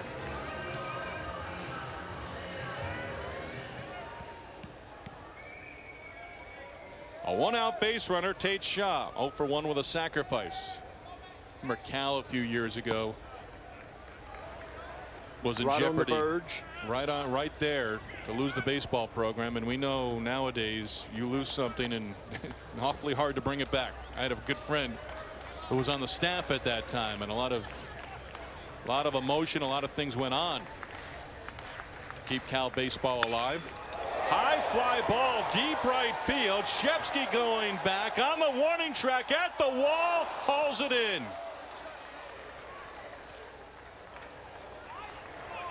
Tate Shaw gave it a ride, came up just empty. As Shepsky did a nice job going back on that ball and almost ran out of room. Last 2 ball games, Hibbler against Incarnate Word, and that one right there, right against the wall. Concentration, kept his eye on the ball. Is that a case, right-handed batter, 2-run home run, going to right? Yeah, it's going to get knocked down a little bit. There's no doubt that the wind would knock it down. It sure did sound like he got enough of that when it left the bat. Michael McCann 0 for 1 with a walk. Swinging pop-up. Workington in foul territory, has room, and the inning is over. No runs, no hits, a walk, and a man left on. On to the 8th we go. Texas up 2-0.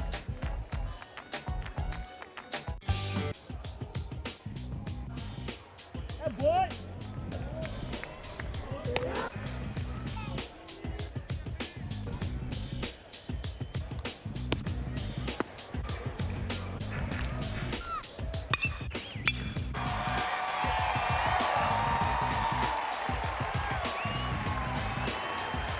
Texas 2, Xavier nothing. I guess we can, or I'll do it, a compliment that she's not into a phone, but she brought the book to the ballpark. Well, she may be studying for a class.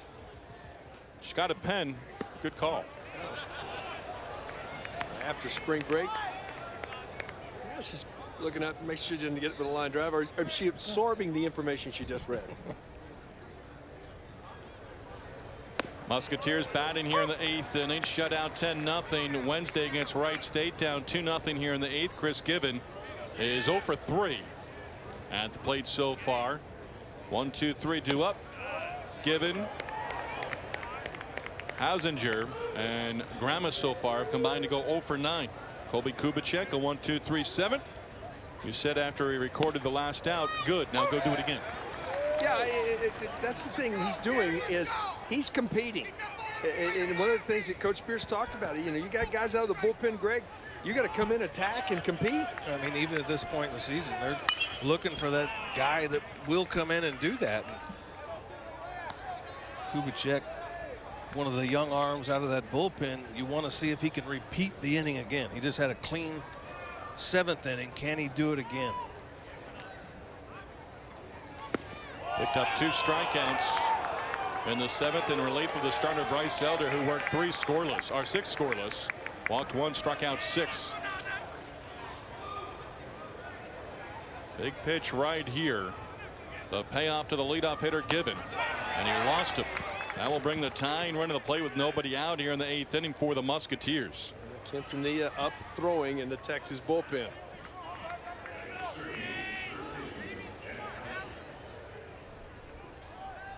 Hausinger will stand in, 0 for 3. Popped out to the center fielder Ellis in his last at bat and left 2 stranded.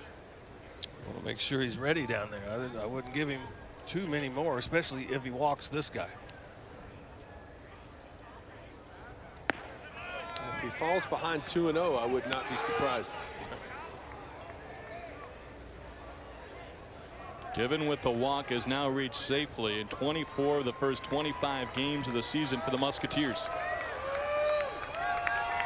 Hausinger at the plate. Ramus, a dangerous hitter on deck. 2-0. Picks up a strike. It's 1-1.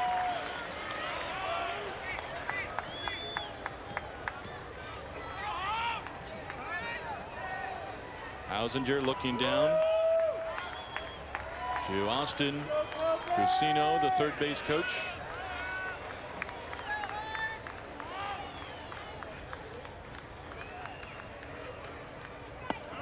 Upstairs, it's 2-1. You saw the little reaction there from Kubicek. In your mind, sometimes, Greg, do you get to think where you maybe just not releasing it when you're trying to throw a strike rather than allowing it to happen? Well, you know it's happened before, so you start to feel that. Yeah, you start to aim the ball. Opposite way into left field. Hausinger aboard with a hit. 2 on, nobody out. As Kennedy plays it back in, given chase to second. And now you get into the heart of the Xavier order. There's a bunt situation here where Coach Pierce gives the bunt defenses. It's at this point like he's going to stay with Kubicek, who's an excellent fielder, good athlete. With this guy at the plate, I don't feel like they're bunting. Especially this wind blowing out to left. He's got 4 big flies on the season already. 0 for 3 line to center.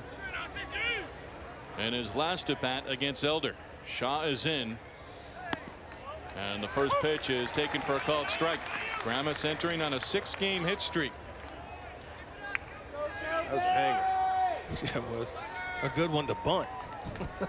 But there was no sign of a bunt. Preseason Big East co-player of the year.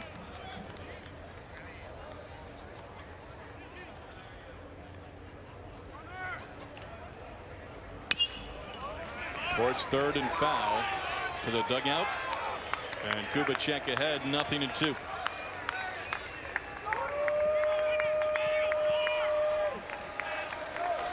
That's the difference in the game right there. Those stats. Elder got out of trouble in the second. Wiggled out of trouble in the fourth. Got out of a jam in the fifth. 2-strike pitch. Fastball upstairs. McCann looking towards the dugout. For young pitchers, you saw Kubicek get mad at himself. He didn't hit his spot. Well, right there, you can't let the hitter know you didn't hit your spot. Yeah. You want to make him think I meant to go upstairs with that pitch. Swing and a miss. He got him with the breaking ball. 1 down. All right, when you come to the plate, first thing you're looking for is a first pitch fastball. Well, instead, he gets a high breaking ball for a strike, and that sets up the scenario. Come back with a sinker in, foul it off, miss upstairs, and then he come right back with a bender to get the strikeout. Took a little more off that one right there. Xavier continues to struggle with runners in scoring position. 2 on with 1 down. Aubrey Major 1 for 3. Struck out in his last at bat. And Kubicek ahead 0-1. Pulled a string there. Yeah, they've started Aubrey Major off a couple times tonight with the first pitch changeup, and he's done the exact thing. Took a big swing at it early.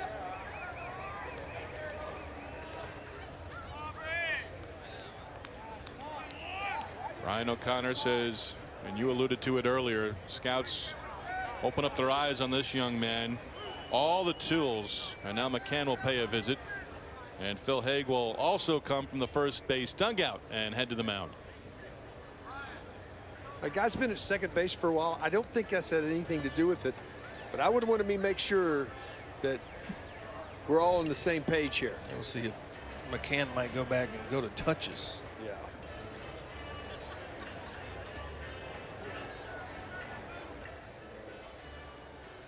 Well, this series continues on Saturday night. Game 2, 3-game series. Xavier and the Longhorns here in Austin. 5:30 p.m. Central Time start on LHN. Saturday series wraps up on Sunday at noon on the Longhorn Network. It's going to be early, Greg. Can you get back here? I can make it back. I'm not telling you how I'll be when I make it back. But I'll make it back. Stay hydrated. Oh, yeah. Swing and a miss, 0-2 on Aubrey Major. Kubicek giving up a walk and a hit to the first two batters. Strikeout Gramis, and he's been all business. I like the hard breaking ball in the back foot right here. And they do go to the touches, as you can see. Well, touches, then just throw something down. Yeah.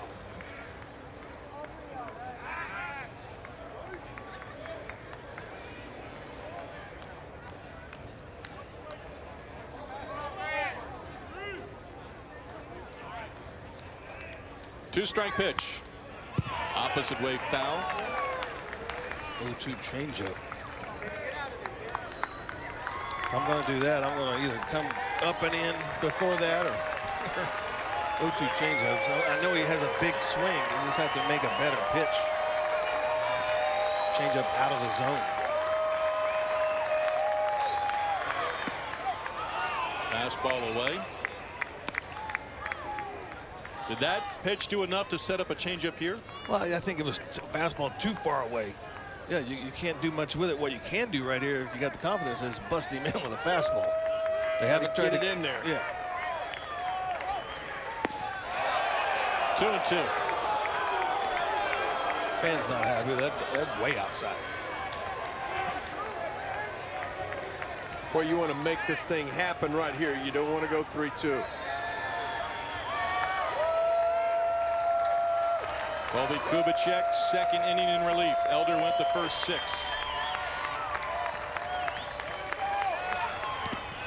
Three and 2, ball in the dirt. Given will stay put at second base. From 0-2 to 3-2.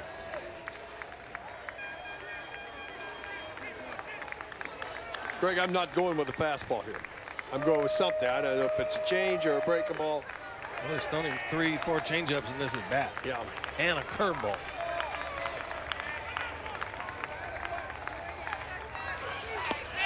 Lost him, and the bases are loaded.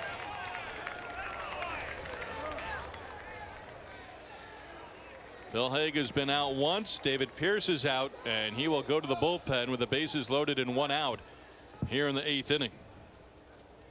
Second walk of the inning after Colby Kubicek worked a 1-2-3 7th inning with a pair of strikeouts. Well, that was the question starting this inning for Kubicek. Can he repeat it? Repeat performance. You pitched well in 1 inning. You just can't put 2 innings together. Kubicek will exit. Xavier down 2-0, threatening here in the 8th inning.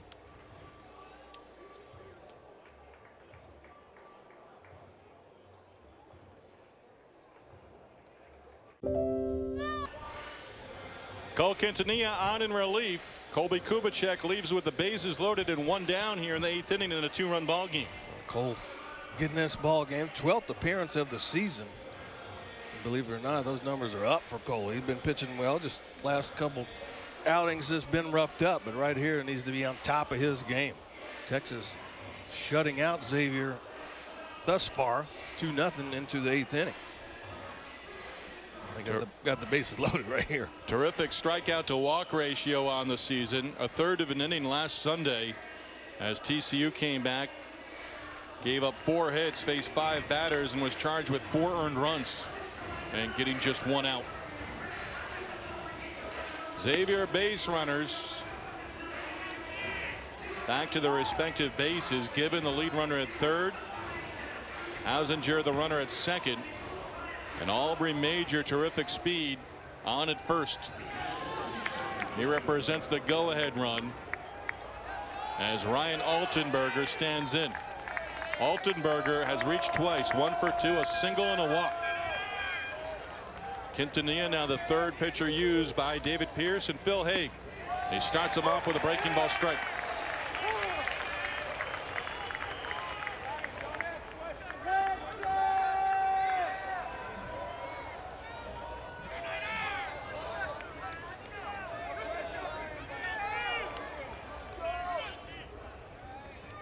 One strike pitch inside, it hit him. And that'll force in a run. Given will score it from third. Xavier on the board. And down 2-1. He did not make much of an effort to get out of the way of this, but he didn't lean into it. He just didn't move. Just didn't move till it hit him. Gets to him. He's paying the price now down there at first base, but gets on base and an RBI. So a hit by pitch, bringing in the runner from third. Still just one out.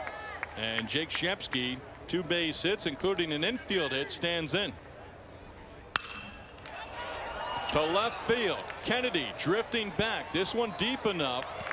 Makes the catch, tagging and scoring is Hausinger.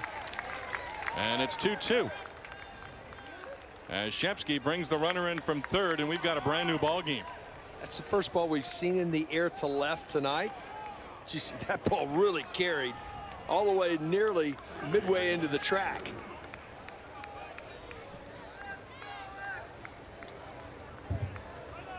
So Quintanilla entering with the bases loaded. 2 of the 3 runners have scored so far. Kubicek responsible for the runner at second base. That is Aubrey Major, who again represents the go-ahead run. Matt Workington, 1 out of 3, a single back in the 5th. That base hit sandwiched in between a couple of strikeouts. So Elder cannot win it tonight. He'll take a no decision with 6 scoreless innings. And a strike, it's 1-1. Well, when he gets that right and that tilt right there, it's just, guys are just not going to get good hacks at it. Sometimes he gets out in front, rushes, everything stays up, so his arms drags a little bit. He messes up. Then you try to quicken up at the end. Reynolds to his feet, fires across, inning over. But the damage is done without an RBI base hit. 1 hit in the inning, 2 runs across, and we're tied at 2. Ryan Reynolds at the hot corner, helping his pitcher and keeping it a 2-2 ball game.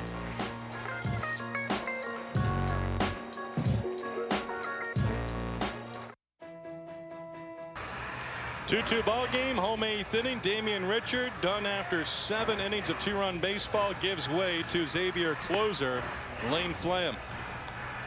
Really talented freshman pitcher right here. Lane Flam comes in, fastball, curveball, changeup. Righties are only batting .211 off of him on the season, but lefties, on the other hand, are batting .429, making his 13th appearance. 27 innings in 12 appearances so far. Not a 1-inning guy is Flam. Tuesday against Wright State, picked up his 2nd win in the Musketeer uniform. Went 4 innings and did not allow a run. Got 8 ground ball outs and throwing 56 total pitches over 4 innings of work. 9-1-2 due up for the Longhorns here in the 8th inning. Cameron Fields 0 for 2 will start things off. Shows bunt, takes ball 1. Flam went 5 2/3 innings earlier this year in what turned out to be an extra inning victory against Louisville, and he picked up the win in that outing. Goes right after Fields, and the count now a ball and a strike. Willie O'Connor saying before the game, hey, if our starter is done and chased early on and we have to tell this guy you're pitching, he'll take the baseball in any circumstance. Delivers a strike. A little cutter. It's a natural little cutter on his fastball. Yeah, stayed with it. Coach O'Connor saying, I mean, games can be saved in 5th inning, 6th inning. Doesn't have to be the 9th inning. If the game's on the line, he goes to Mr. Flam. Fields retired on a terrific play for the final out in the 2nd on a dribbler to the shortstop, Chris Given. Towards short, Given near the bag. Gets rid of it in a hurry. 1 down. Awareness. Good fielders, excellent feet, and also aware of the speed of the base runner. He does a great job of getting it out of his hand and letting it go right there. So you don't always have to have the strong arm. Yeah, it helps, but if you get to the ball and set your feet and get rid of it quick, which he does. Back to the top, Duke Ellis 0 for 3. 3 ground ball outs. Richards, 7 innings, 2 runs, walked 2, struck out 3, 1 wild pitch, resulting in a run in the second for the Longhorns. He retired 18 of the final 20 he faced. Check swing. That one in and out of the glove of the catcher. Gave up 3 singles in the second to the first 3 hitters of the inning. Did not allow a base hit after that. It says strike or a ball. I think it's 2-0. It says it's 2-0. Too late now. Opposite way. It stays fair. Major, this one going back towards the corner, and it is gone. No foul. Wow, it had home run distance, so you tell me about that breeze. Duke has 2 career, and they've both been to left field. This ball just foul.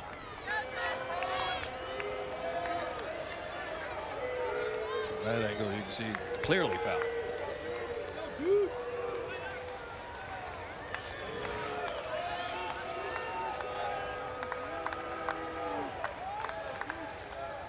Ellis asked for time.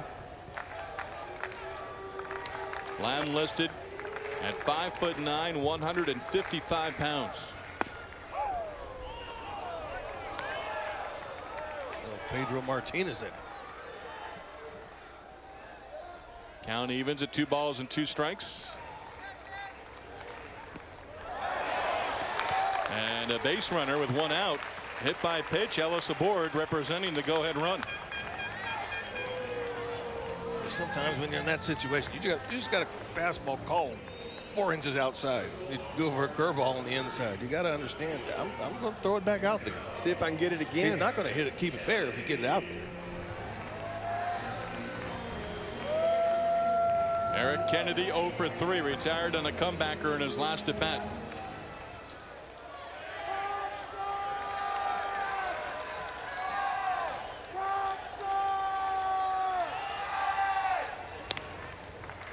Duke Ellis 9 for 9 on the season in stolen base attempts. Held on by Workington. Base runners 2 for 2 off Flam.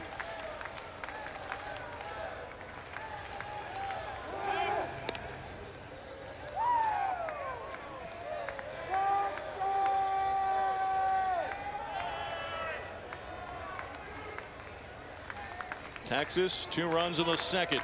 Xavier 2 runs in the top of the 8th inning against the Texas bullpen. Well, it's an excellent hit and run count right here.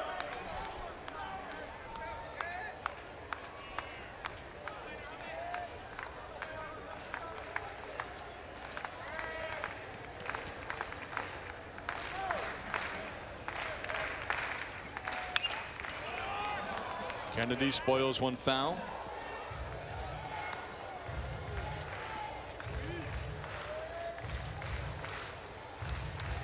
Velocity's not overpowering, but it's the balls. You can tell the hitters that are not picking it up. It gets up on them in a hurry. Jumps on you.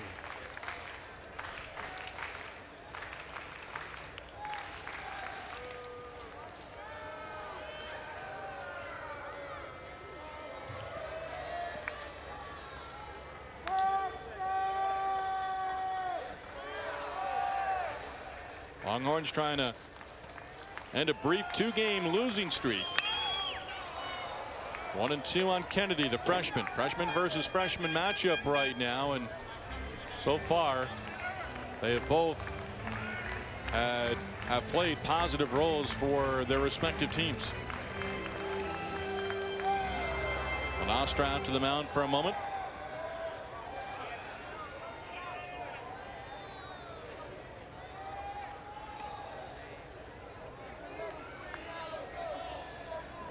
Long conversation right there.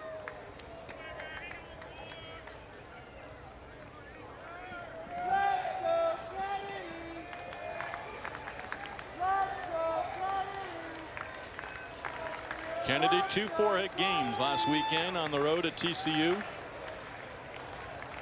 Big 12 player of the week.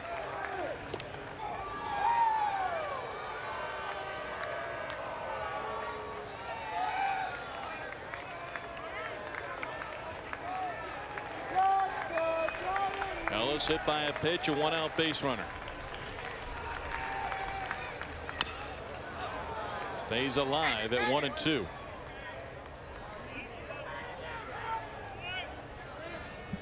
Three hits on Tuesday night. San Antonio 3 hits tonight.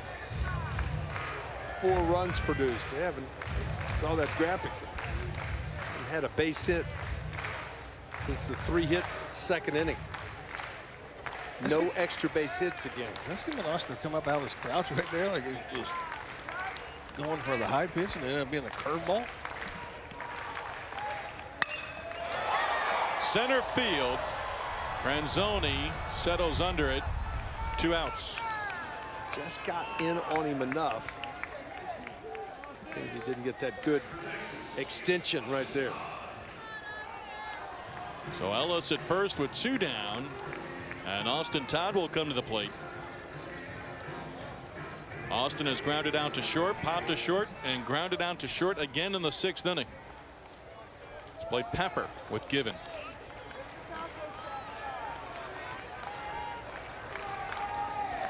Lane Flam in relief of the starter Damian Richard, who went 7. Nice job by the catcher there, keeping that one at home plate. Yeah, it was. He's jumpy back there.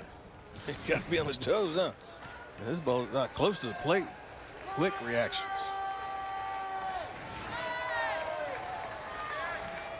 And Oster sending out the signs to Flam. The 1-0 to Todd, and he falls behind 2-0.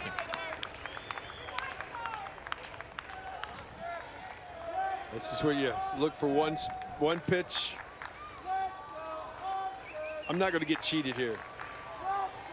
Get it airborne to left.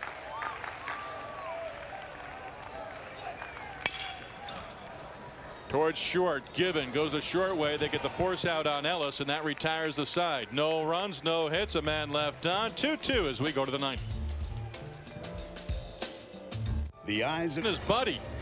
Gus, you got about 50 baseballs down there. You don't need a. You got one in his glove already. He may have gotten that one down the right field line earlier that you said no one was going to get to. Resourceful, right? Top of the 9th inning, 8-9-1 due up for Xavier. That's what you want to see. The young men, gloves at the ballpark, smiles on the faces. Check swing, roller towards first. Shaw goes to the bag himself, 1 away. Cole Quintanilla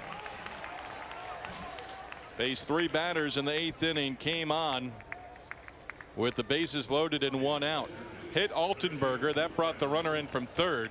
Sac fly by Shepsky, tying the game at 2, then got a ground ball out off the bat of Workington.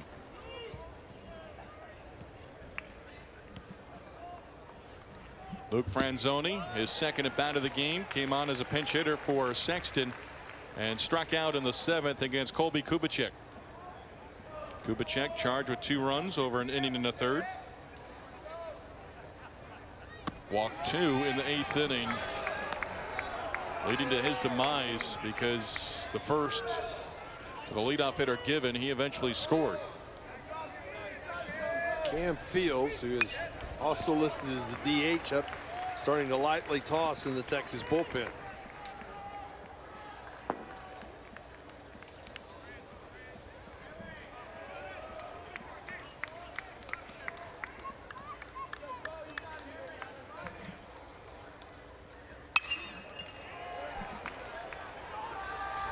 Shallow left center field. Duke Ellis now has to go back a couple of steps, makes the catch to retire Franzoni. That's out number 2.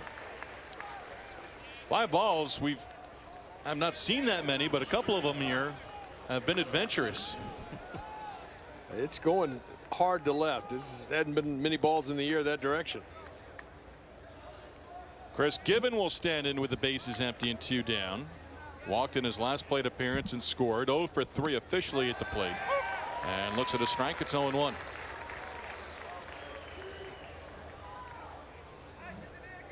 Has now reached safely in 24 of 25 games. One upstairs, swung right through it. 2-strike count.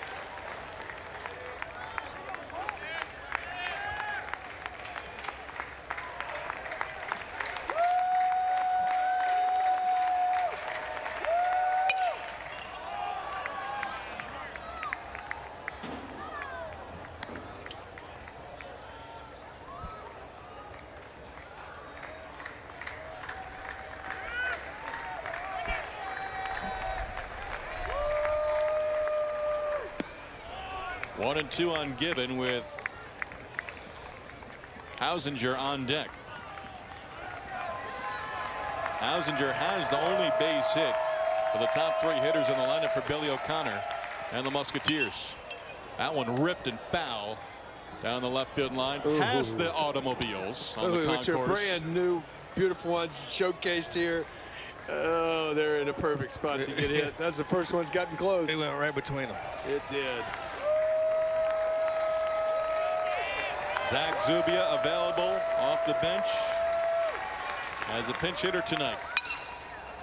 Towering pop-up down the third base side. Reynolds, shortstop Hibbler. Hibbler coming back into fair territory, and it's a fair ball. Given will stop at second, and Xavier with a 2-out base runner in scoring position here in the 9th inning. Well, it's in that triangle that's so hard to get to. This is a much easier play for Kennedy coming in, and you can see him let up a little bit because Hibbler said he had it, but that's a much easier play for Eric Kennedy coming in than it is Hibbler with that ball coming back to the field to play. It's a lot different if Mason is camped under that ball, but he was struggling with the breeze, and Kennedy coming in at it should have called him off. Yeah, once he saw him, he gave up on it. Yep.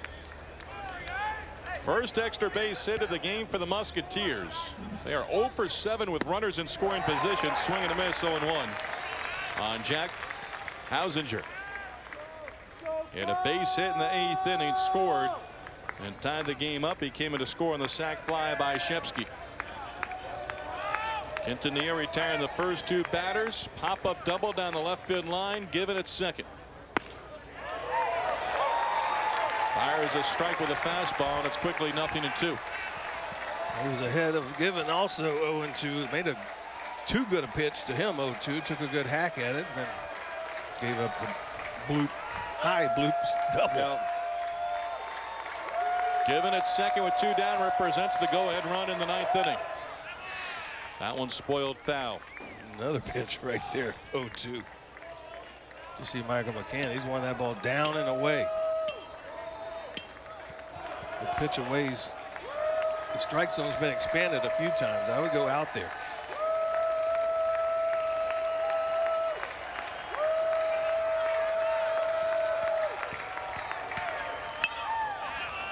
Not going to do much with it right there. Only thing you do is fight it off. Now you can back leg him. You had him reaching on that one. Now you can come in with that breaking ball. Or freeze him in with that breaking the fastball.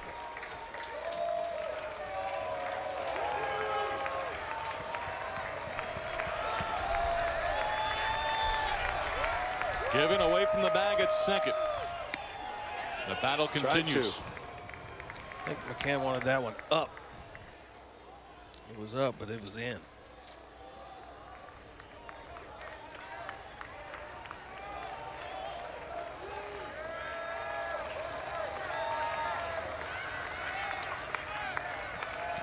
Quintanilla, check of the runner.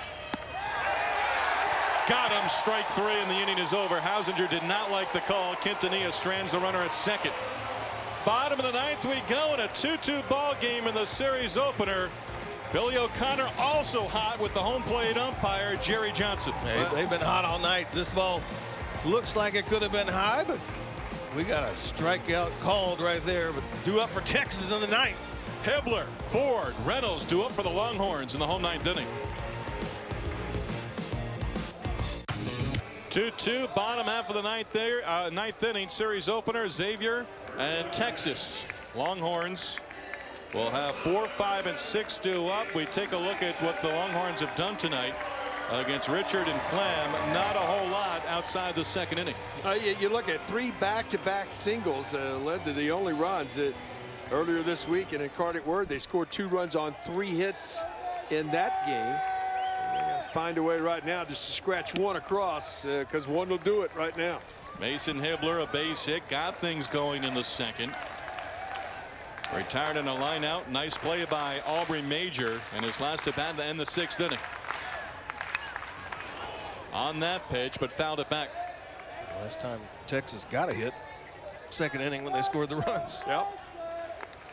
Reynolds was up with 2 on and nobody out. Had the bunt sign early in the at bat. They took it off. He singled through the left side. Chopper towards third. Hausinger up with it on to first. Hibbler retired, 1 out. Well, you got the good breaking ball, and that's what makes him effective against the right-handers is his breaking ball. It's high spin rate. I'd call it more of a slurve than a curve.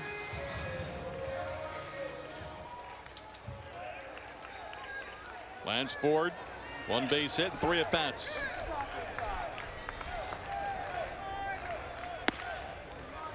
Fastball strike, it's 0-1.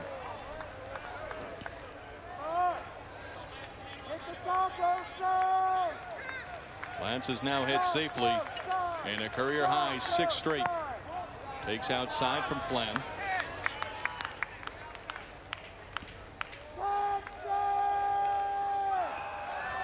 Breeze is blown out to left field throughout the game, even during BP. 2 ball, 1 strike count.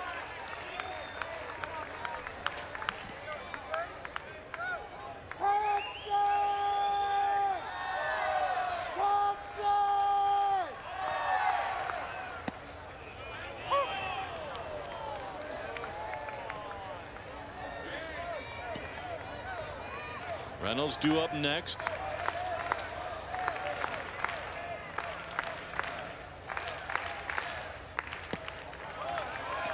And a full count.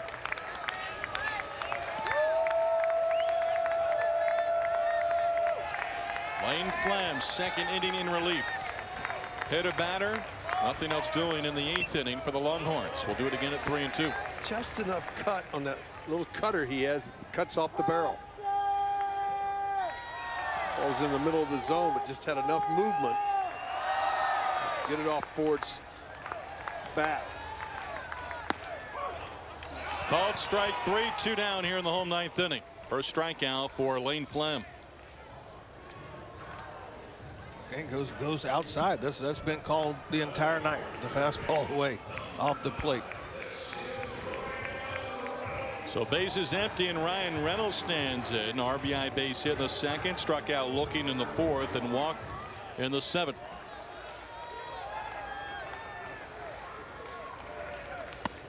Takes upstairs, ball 1. 3 singles on the scoreboard for the Longhorns. 3 straight singles in the 2nd inning. They've not had a hit since.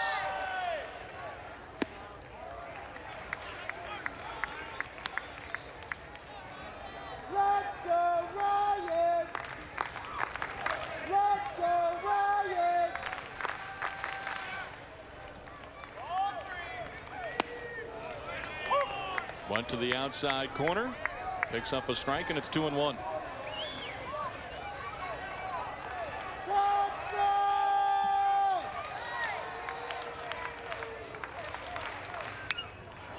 Oh, had a good pitch to hit right there. Just underneath it, couldn't quite get on top of it.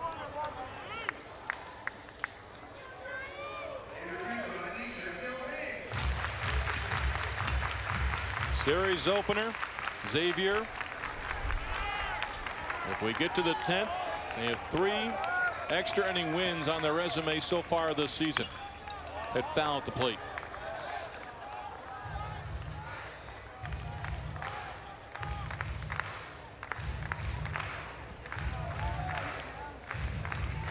Longhorns season opener on the road against Louisiana, 3-1 victory in 10.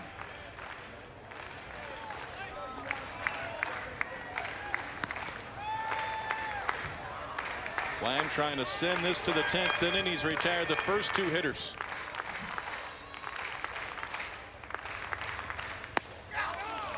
Tried to get a called strike 3, going away.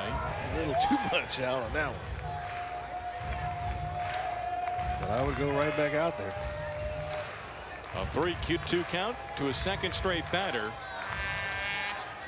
Got Ford looking. Now Reynolds.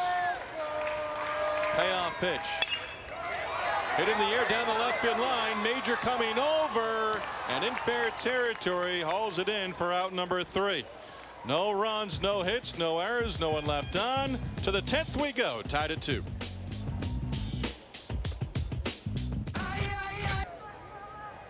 Cole Quintanilla worked a scoreless top of the 9th inning, worked around a 2-out double, and designated hitter, number 9 hitter, Cameron Fields is on for the 10th, trying to keep this a 2-2 ball game. He came in against TCU, didn't fare so well, but Cam Fields, he's still trying to command the zone. He's the 11th appearance, 7 walks in the 14 innings. Right now, you just got to hold them at bay and hope your team can scratch something off. They haven't been able to in a long time in this ball game. Well, you look back at this scenario.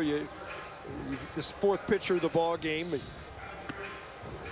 don't want to extend somebody so much that they're done for the weekend. I would think that this is probably a 1-inning appearance here for Cam. We'll probably see somebody, if need be, in the 11th. Yeah, Cole Quintanilla came in the game. He didn't throw many pitches in his inning in 2/3.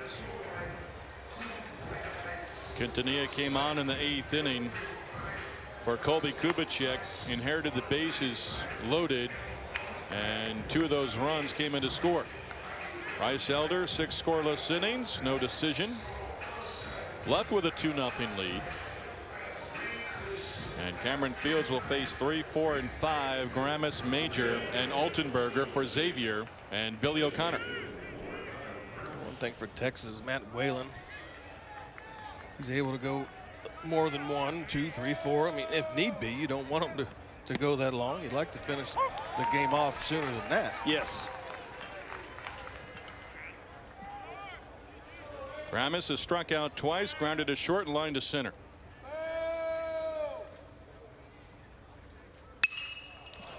Opposite way to right center field. Austin Todd has a beat on it, shy of the warning track, calls it in.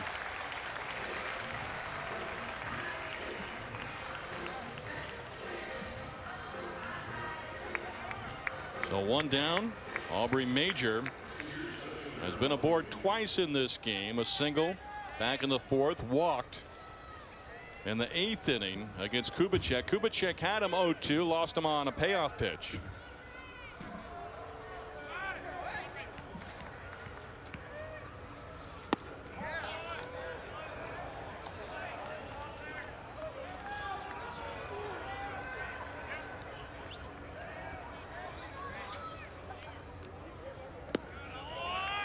Good pick by McCann.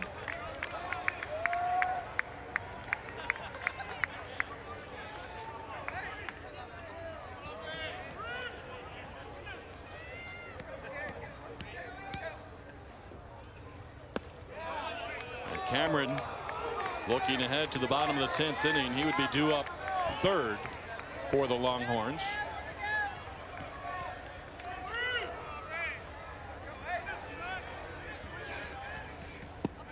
Walked him on 4 straight.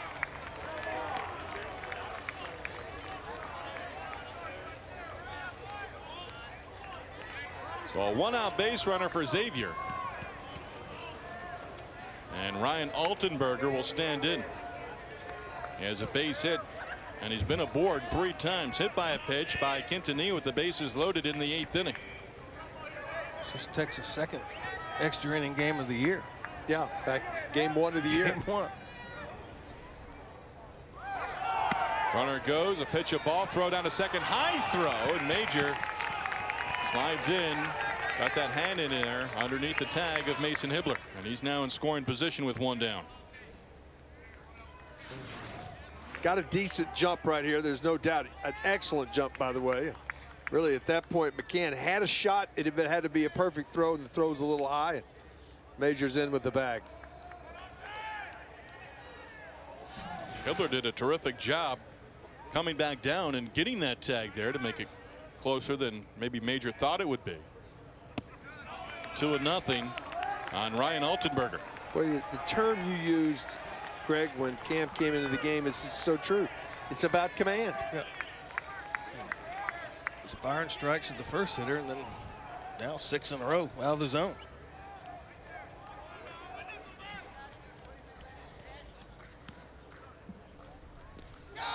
That one hit Altenberger, and that puts runners at 1st and 2nd. That's a break for Texas. Yeah, I mean, that would have been a man on 3rd, less than 2 outs. I got my bullpen hot right now. I got to have somebody in this ball game. That last pitch tells me that you don't have a feel for it. Nope.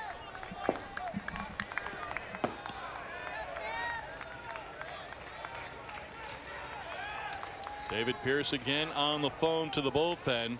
Jake Shepsky, 2 hits. Tied the game with a sac fly in the 8th inning against Cole Quintanilla.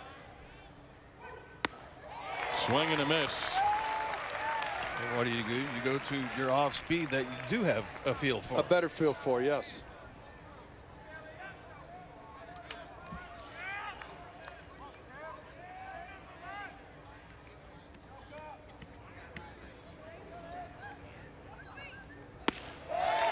Fires another one in for a strike.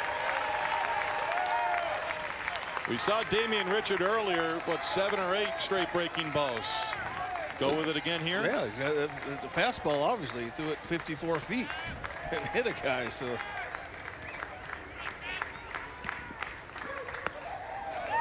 that one runs away to the left-handed batter, Shepsky.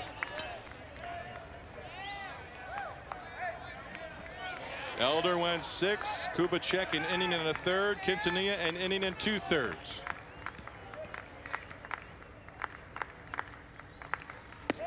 Swing and a miss at a breaking ball. First strikeout for Cameron Fields, 2 away. perfectly executed slider. That's the good one from Cam. It's on the plate but drops straight down. Tough to hit, tough to do anything with. Well, you said we had a graphic earlier, Xavier. That was the difference in the ball game. That difference is now 0 for 9 with runners in scoring position. Hadn't been able to get it done. I wouldn't change anything if I'm Fields here. I'm going to my breaking ball again. Workington, a single in the 5th. He has struck out twice in this game. A strike and it's 0-1.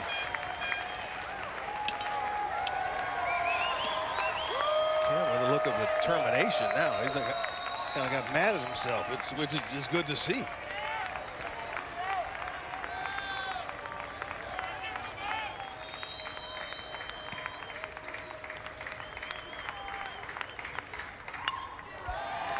Backed it up.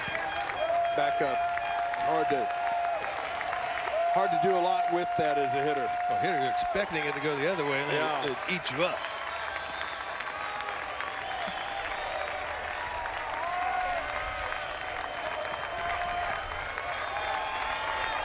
Fields staring in.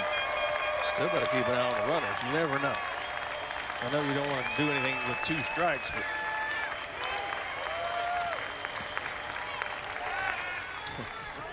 just let them know you're there. Inside step move.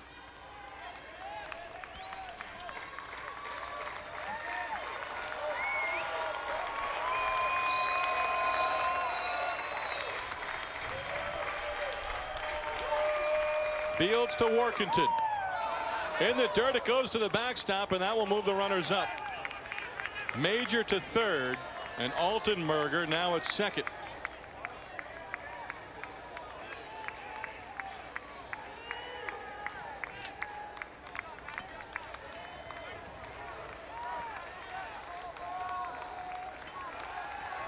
Now you got to trust McCann right here and come back with the breaking ball. Oh yeah, I mean he's shown he has the wipeout slider. I think he was forcing that one. Good job by McCann keeping that one at home plate. 2-2 on Workington. He's trying to force it instead of just throwing it and letting it work.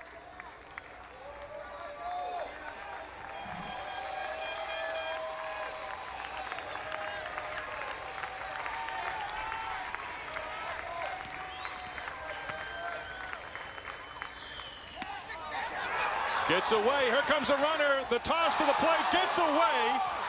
Major scores. And Xavier leads for the first time tonight. And Altenberger now at 3rd base. All this without the benefit, guys, of a base hit. A walk, stolen base, a hit batter, and 2 wild pitches, and you're trailing. Well, you still got a runner on 3rd.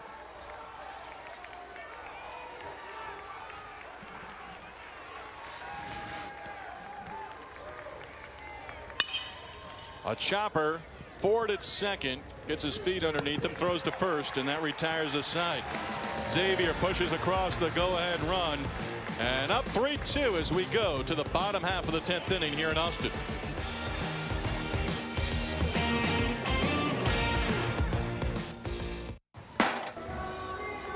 Xavier on the second wild pitch of the inning, thrown by Cameron Fields, taking a 1-run lead in the top of the 10th inning. Now Lane Flam, 2 scoreless innings out of the bullpen so far, has to get the final 3 here in the home 10th inning.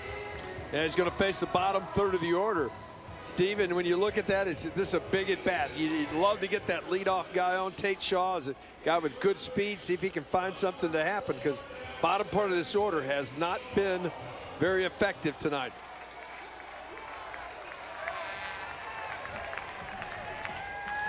Shaw 0 for 2 with a sacrifice. And he's down in the count, 0-1. Zach Zubia looming, not in the starting lineup tonight for David Pierce. But a big bat could come up here in a crucial situation with Texas down a run here in the home 10th inning. And even if he don't have anyone on, Cam Fields would be the 3rd hitter this inning. Zach would be the choice because he can tie the game with one swing. One swing at the bat.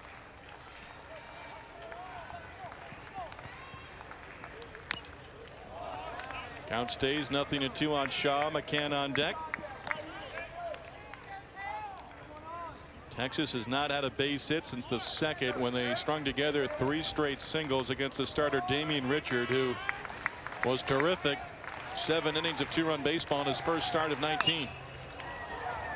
Pop up first base side. Workington in foul territory, gives way to the second baseman Altenberger. That's awfully risky. Look at working. Wait a minute, I was camped under it. I'm waiting for it.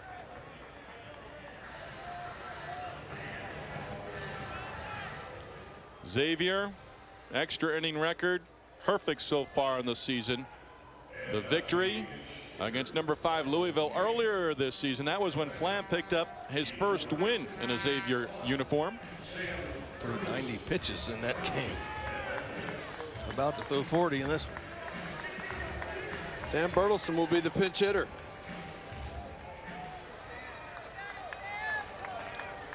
He will hit for Michael McCann. Lefty bat stands in with 1 down. Swings through the first offering. Breaking ball, and it's 0-1.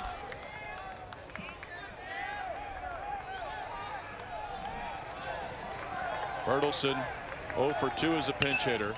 Drops one on the ground. Past the second baseman Altenberger. And the tying run aboard with 1 down here in the home 10th inning.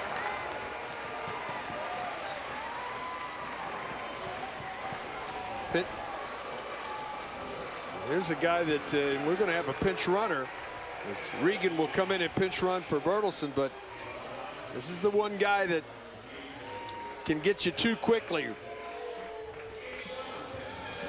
Zach Zubia. I got to crowd the dish. Crowd the dish and reach out, try to get that breaking ball. You know he's going to see it. Zach Zubia not in the starting lineup tonight. He represents the winning run. Bryce Regan running at first for Bertelson.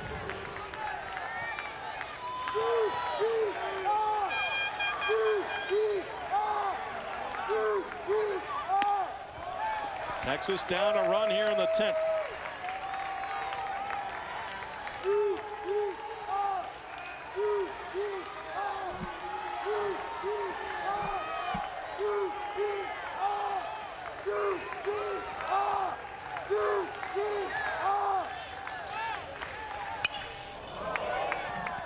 Had a good hack right there. A ball and a strike on Zach Zubia, 2nd straight pinch hitter for the Longhorns here in the 10th inning.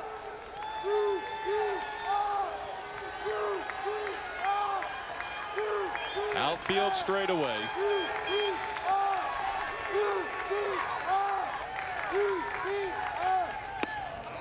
Breaking ball called strike 2.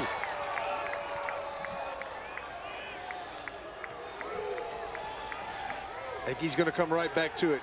Zeke, what do you think? Well, yeah, you come right back to it, climb the ladder. I mean, Zach's in the defensive now.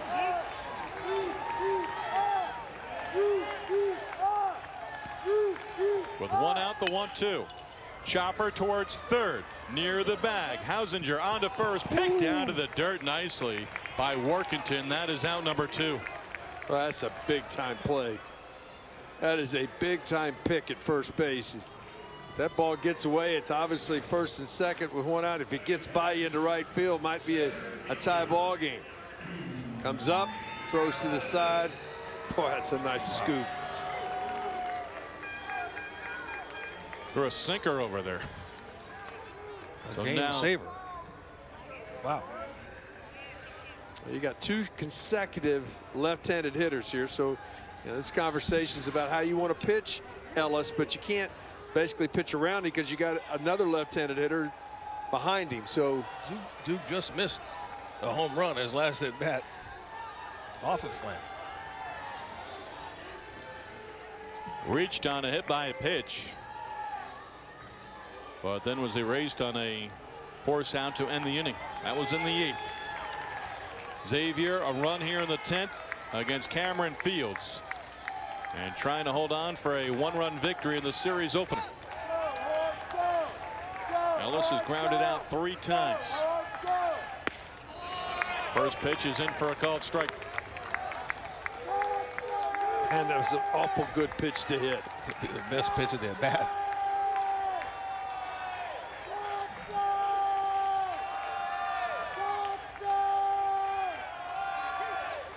A peek towards second. Regan, the tying run right now for the Longhorns, down a run.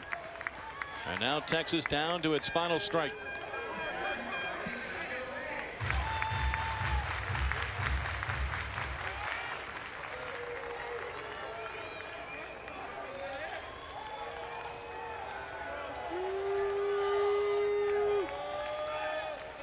Duke Ellis trying to keep the inning alive. Flam, the 2-strike pitch. Not the location that the catcher Monastro was anticipating there and calling for. Yeah, he was fortunate to catch that ball.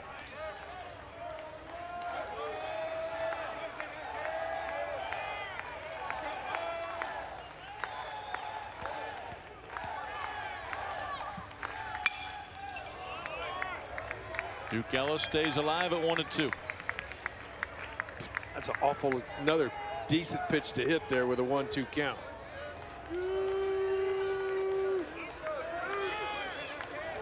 If he stays there, Duke will catch up with one eventually. He goes to the hook here.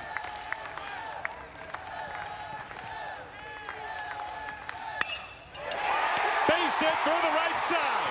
Regan being waved to the plate. Here comes a throw, the slide, safe, and we're tied at 3.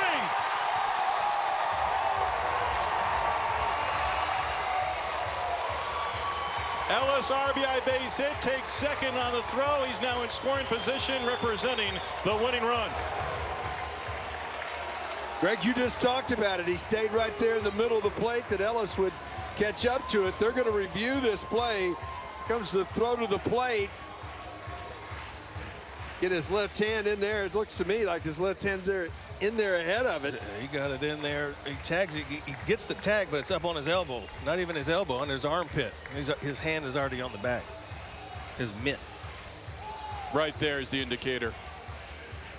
Regan scoring the tying run, and they will go to review for the second time in this game. Think they'll be back on the field rather quickly. I do too, as well. But as Greg was talking about it, they just kept trying to get Ellis with the fastball, and he got to one he could get to. It was up a little bit. Drove it in the hole between first and second, and then Regan does a nice job getting that jump to second base. And you can see right here that left hand definitely, in my opinion, it's on the plate. You can see it flatten out as it hits the plate. Oh yeah, his hand's in there and tagged him up under the armpit. What a good at bat by that man right there, Duke Ellis, fighting off, fouling off fastballs. We got a safe call and a tie ball game.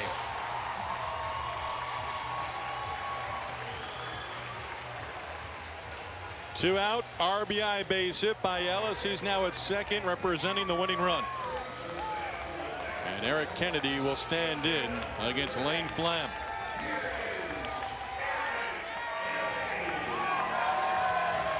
Eric, reigning Big 12 Player of the Week, 0 for 4, fly to center in his last at bat. Outside, ball 1. Well, Ellis has got excellent speed. Difficult to throw out on a base hit.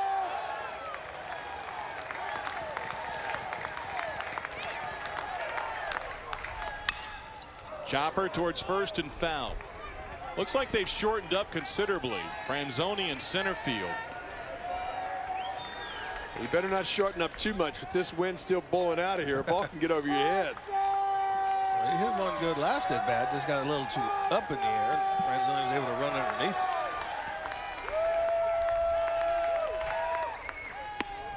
Breaking ball is in.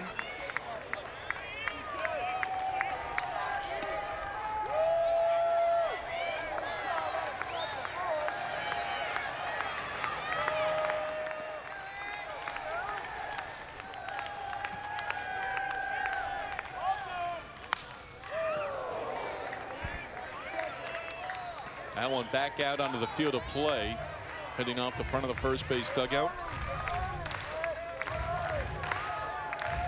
Bertelsen, a pinch hit. Regan came in to pinch run. Moved to second on a ground out by pinch hitter Zubia. Scored on the 2-out base hit by Ellis, who's at second.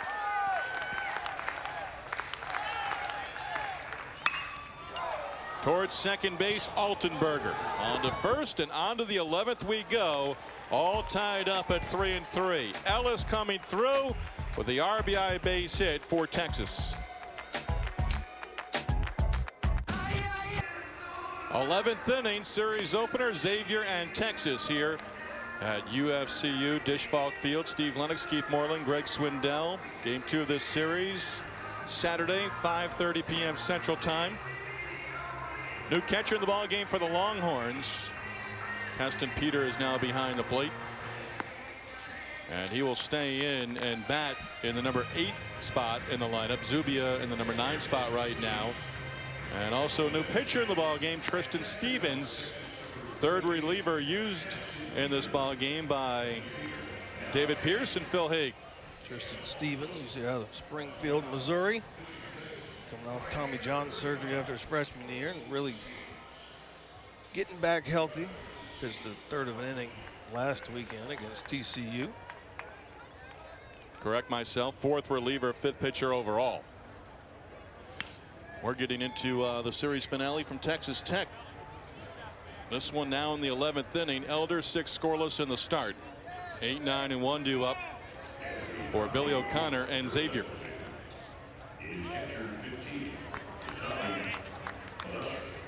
Monastra, Franzoni, and Gibbon. Fields 1 inning, 1 run, a hit batter, a walk, 2 wild pitches. Xavier lead short-lived. All business as Tristan Stevens jumps in front, 0-2. 2 good breaking balls. He's got a good slider, and I was talking to him before, you know, spring started to roll around. He just had a smile on his face because he's healthy. Sometimes you won't get the results, but you know you're healthy. Yep. And that helps. Everything's going to stay together.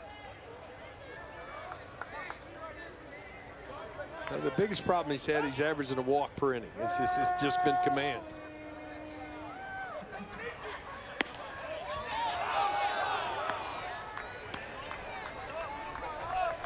Monastra turned around like he thought it was strike 3. Yeah, He's seen a few of those behind the plate tonight. Yes, he has. Monastra towards third and foul. Blair Henley will go in game 2 for Texas on Saturday.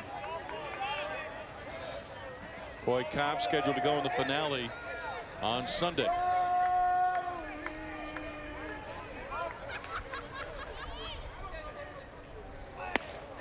Swing and a miss at a fastball. 1 down here in the Xavier 11th inning. 12th for Texas pitching today. 12 strikeouts. Elder struck out 6. Kubicek 3 Ks over an inning and a third. Luke Franzoni 0 for 2, entered as a pinch hitter, struck out in the 7th, and fly to center in his last at bat.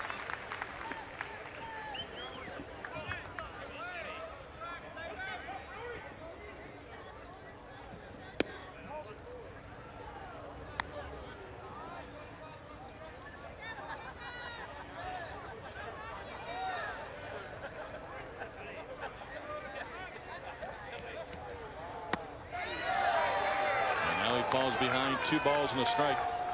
Caston Peters' first inning in this ball game. I think if he holds it there, he might get a call.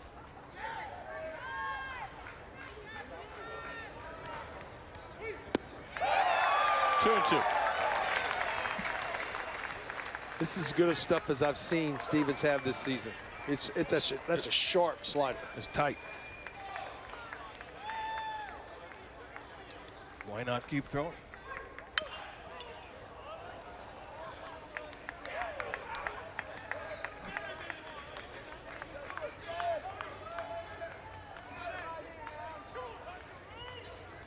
Oklahoma last check, 2-0 lead against West Virginia. I believe they held on to that. Back-to-back strikeouts for Tristan Stevens, 2 outs here in the 11th. Baker's dozen. Now for the Longhorn pitching, another slider right down. Tough to pick up spin. So back to the top, and Chris Given doubled in the 9th inning and was left stranded. Xavier as a team tonight 0 for 9 with runners in scoring position.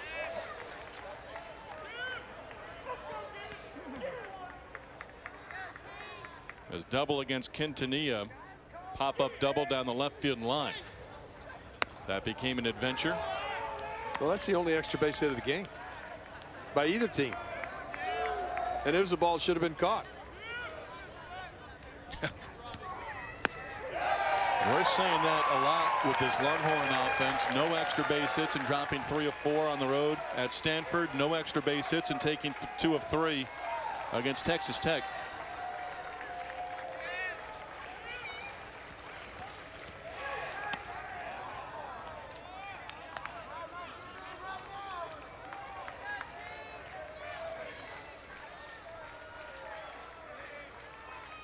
If Given can reach, Hausinger next. Fights that one off and stays alive. Let's do a job fighting that ball off. I'm giggling because it barely made it to Texas on Dexter. It jammed him pretty good.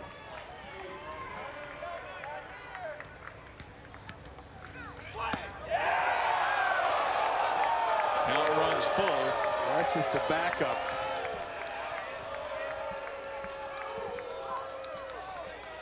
You get that one when the umpire's not set up where that ball ended. If he's on the other side of the plate, you might get the call. Yep.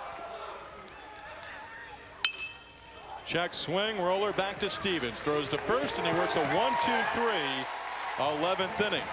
Todd Hibbler forward, 3-4-5 up, 2 up for the Longhorns. Well, 2-2 in the 10th inning. Cameron Fields walking Major. Major picking up a stolen base and in scoring position, and then Major scoring on the second wild pitch from Cameron Fields. That gave Xavier a 1-run lead. Bertelsen pinch hit single in the bottom half of the 10th. Then Duke Ellis, 2-out RBI base hit, plating the pinch runner Bryce Regan. Ellis was left at second base, and here in the home 11th inning, it'll be Todd Hibbler and Ford, 3-4-5 due up, and they continue with the freshman right-hander Lane Flam. Why not? And a bunt foul. He's on for his 4th inning. And at this point, he's not going to pitch tomorrow. He's not going to pitch Sunday. He's not going to pitch Sunday, so you can extend him here. May very well end up. Check swing, went too far. Todd out on strikes. Flam picks up his second strikeout. David Pierce unhappy with it. Not asking for any help. I believe he went a little too far.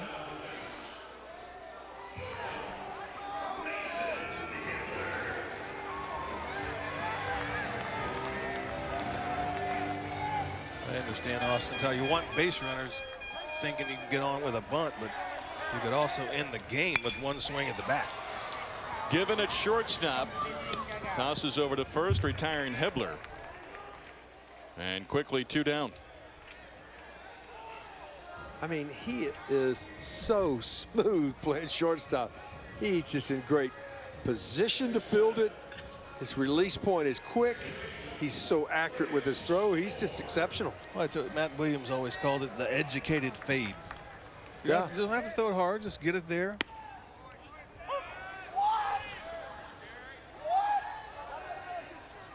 Define that. Educated fade. It's where it just floats over there. You don't have to throw it hard. It's not on a line. You just throw it over there, and it just fades right into the first baseman's mitt. All right. Just in time. Lance Ford a single way back in the second. That's the 60th pitch. So this is his weekend right now, this ball game. His last outing against Wright State through 56, topping that. That was on Tuesday. Yes, Tuesday and Friday. That's quick turnaround. Pretty quick turnaround for that many pitches.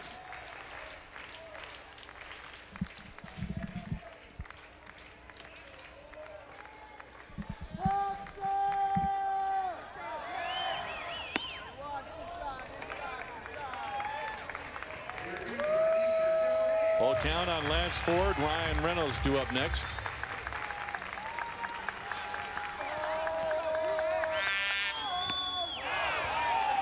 We will go to the 12th. 2 strikeouts in the inning for Flam. We're still tied at 3. Tristan Stevens struck out 2 and working a 1-2-3 11th inning. Xavier with hitters 2, 3, and 4 due up here in the 12th. Elder went 6 scoreless. Damian Richards 7 innings, 2 runs allowed, and his first start of the season for the Musketeers. That was a really good start for Damian Richards. I mean, that's what you're looking for. The ERA was up. The numbers weren't good, but I think Coach O'Connor's found him a starting pitcher. Hausinger starts things off. Struck out in his last at bat to end the 9th inning. Was very upset about the call, as a matter of fact.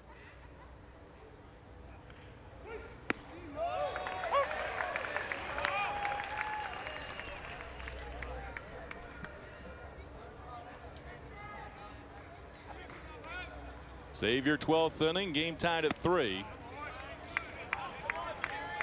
He was called out on strikes and had words for the home plate umpire Jerry Johnson. Billy O'Connor also came out.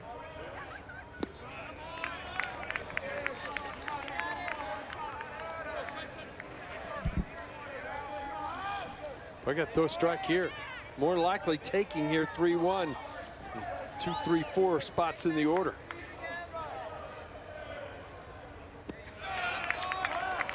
Walked him and turned his back to the catcher, Caston Peter, before taking the baseball back.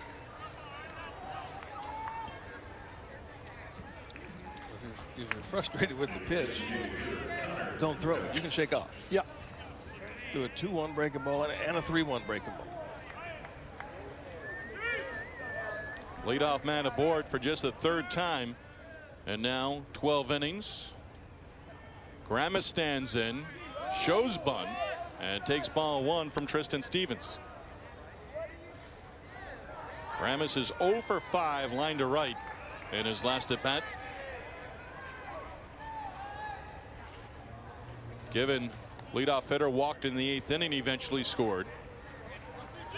And now Hausinger aboard with a leadoff walk here in the 12th and a 3-3 ball game. Again, he shows bunt and looks at a strike this time. And Grammas is Billy O'Connor. He has been hot throughout the night with home plate umpire Jerry Johnson. He's had both sides hot at him tonight. Yeah.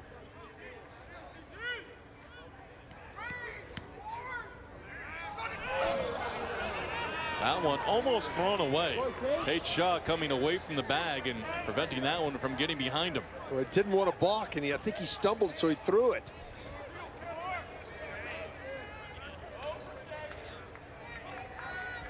Nothing smooth here. Slow the game down, fellas. In the 12th. In the dirt. And that's a nice job by Peter right there.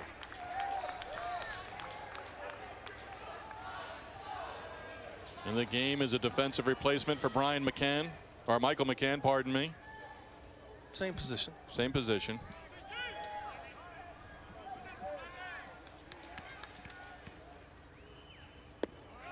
Two and two on Connor Gramis. It's a good hit and run count here. See how aggressive you want to get.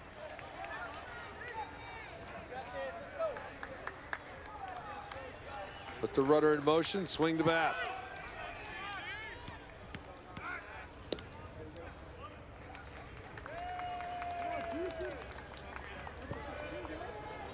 Hausinger, just one stolen base on the season in 2 tries.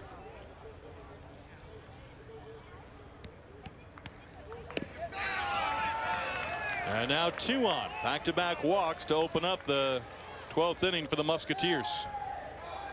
What is it about that second inning? You strike out 2 and get a comebacker in your first inning, and now you can't find the plate.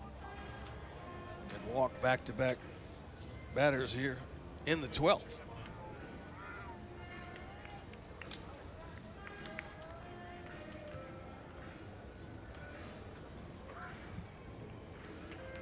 Tristan Stevens goes an inning plus, walks 2 batters here in the 12th.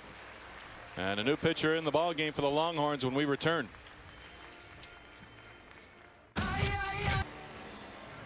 Tristan Stevens exits after walking the first 2 batters. Now Brandon Ivy enters with 2 on and nobody out here. And the top of the 12th inning in a 3-3 ball game. Brandon Ivy last appeared in the ball game March 3rd against LSU. They're 1/3 of an inning. Walked the hitter. It's been a while for Brandon. Well, he's been a specialist, Greg, and right. You know, here we are in the 12th inning. There's nobody out. You got a couple of guys on, and you're into the bullpen. A lot of guys coming into the bullpen, so out of the bullpen in there. So his job right now is got to get this first out, a major, some way. And very much could be a bunt situation for the Musketeers. Bryce Elder, 6 scoreless innings, left the game with a 2-0 lead, and will take a no decision. Making his 7th start of the season tonight in the series opener against the Musketeers. Aubrey Major has been on base 3 times, 1 for 3 officially, with a single and a pair of walks. Well, he's a switch hitter from the left side. They're going to flip him around, make him a right-handed hitter. Shaw's in at first, Reynolds around the bag, and now a couple of steps in front of the bag at third. Major bunts hard towards third base. Reynolds on the run, throws to first. Sacrifice goes 5-4. Major does his job. Hausinger to third, and Gramis moves to second. Well, Texas will have to move the infield up here. A lefty-lefty matchup. And Xavier in this game now second and third, 1 away. 0 for 9 with runners in scoring position. Altenberger 1 for 2 on base 4 times in this game. He's been hit by a pitch twice, including once with the bases loaded. That in the 8th inning against Quintanilla. 3-3 12th inning series opener.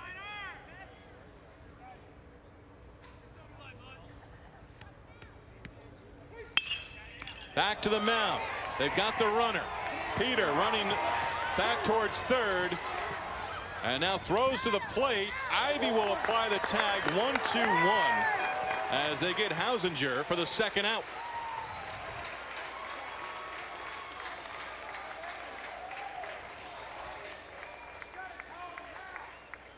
Well, he was not out of the baseline. Obviously, when Ivy went to touch him, presence of mind, though, to turn around and for Peter and turn around and give it to Ivy to get the out. It's still second and third here.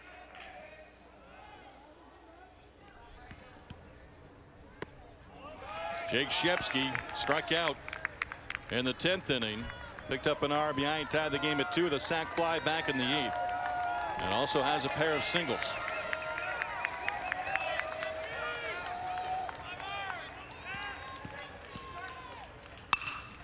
Ground ball. Hibbler smothers it, will not have a play. Scoring from third. And now the cut play to the plate and safe. In there with 2 runs as Hausinger and Grammis both coming to score. Or Altenberger, pardon me. Behind Grammis. And 2 runs come in without the ball leaving the infield. It was a great stop by Mason up the middle. He was not going to be able to throw the runner out at first base. But right here, when he comes up, he's going to hesitate before he throws it home. And then the throw's offline. Well, Altenberger took second when they had the rundown between home and third. That's a good slide to go around Peter's tag. And a 2 spot. That's a 5-3 ball game. Well, both 2 walks in the inning. 1 is scored. About that, getting 2 RBIs on the ball not getting out of the infield. And you go back to the 10th when they got the run against Cameron Fields and did it without the benefit of a base hit. A walk, a hit by pitch, 2 wild pitches. Xavier 5, Texas 3 here in the 12th inning.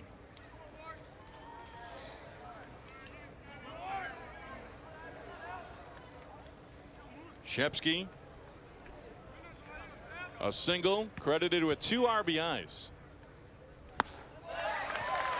Ivy picks up the strikeout, but the damage is done, and Xavier will take a 2-run lead to the bottom half of the 12th inning. Hibbler coming to the plate, and the runner able to score. Altenberger, 5-3 Xavier.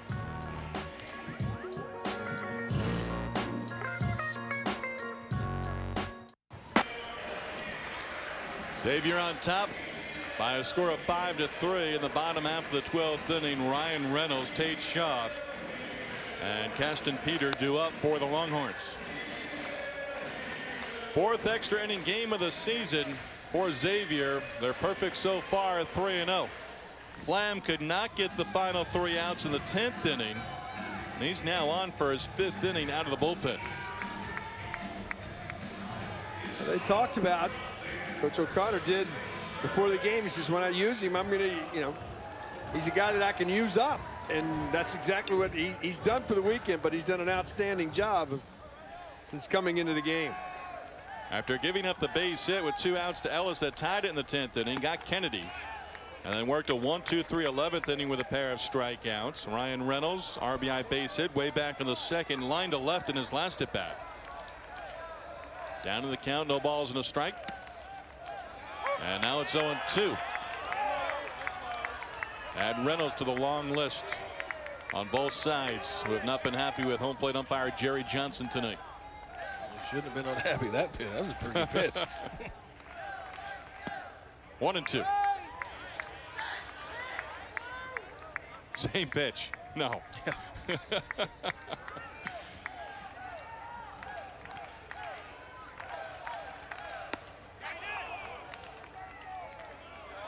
Just throwing it around already. Monastra, there was no check swing there. Monastra thought he had a called strike 3. The fact that Billy O'Connor is still in this game is almost baffling. Wow. It wasn't a strike, and he didn't swing.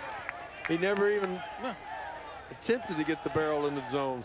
Closer to a strike from that one right there.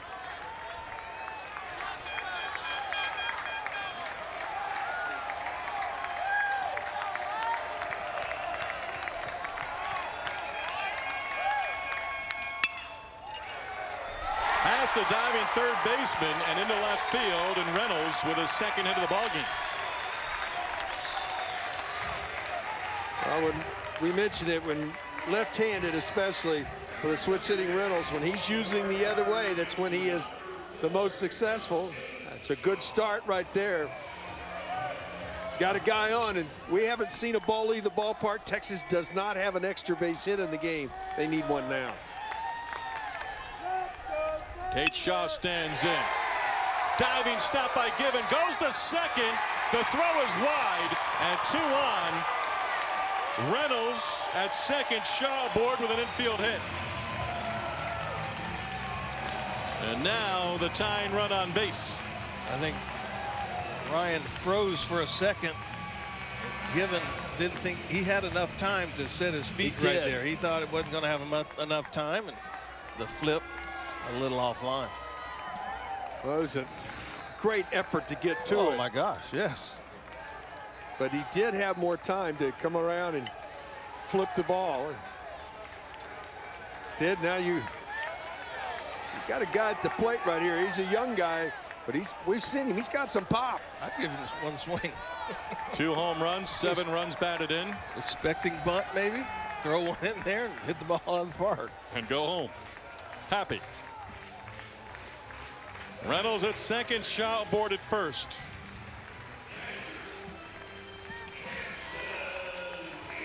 The Longhorns now have 7 hits in the ball game. He's all right singles. On the plate right now. There you go. He's offered at it, down in the count, 0-1.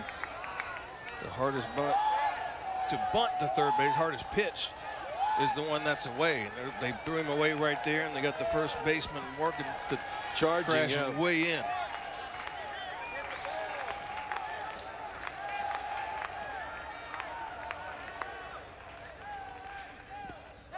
In the dirt, it goes to the backstop. Reynolds to third, Shaw to second. This game just keeps getting crazy, doesn't it? Trying to give you an out. You're throwing breaking balls in the dirt. Now you put 2 runners in scoring position without making Texas without using up and out. Right.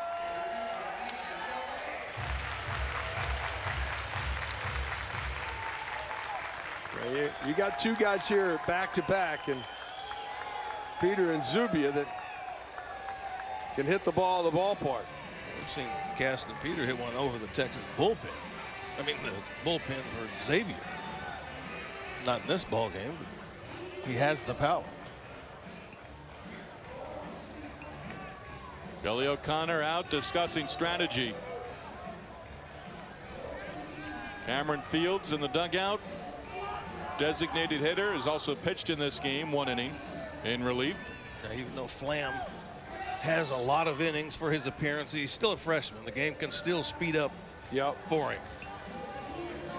He had the lead last inning, gave up the run, and has a 2-run lead this inning, on the verge of doing the same.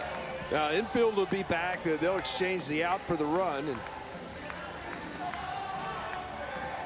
Xavier led 2-0 through 7, or Texas led 2-0 through 7. Musketeers 2 runs in the 8th to tie it up. They took the lead with a run in the 10th. Texas tied it up. Musketeers 2 on the top. And a strike. It's 1-2. I don't think I've seen anyone that close to the plate. His toes are on the white line. He is up on the dish.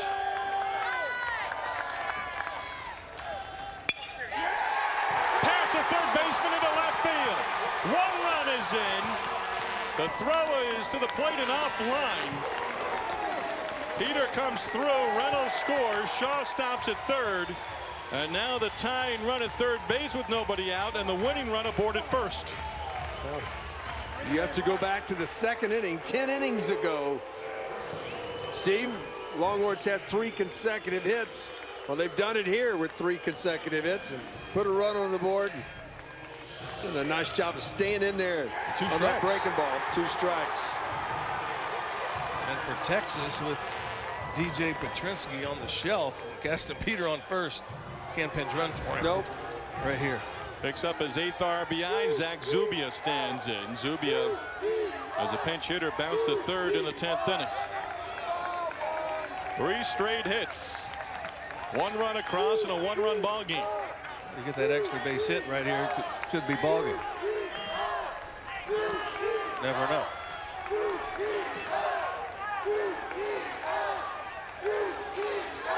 Big fly, and it's a ball game.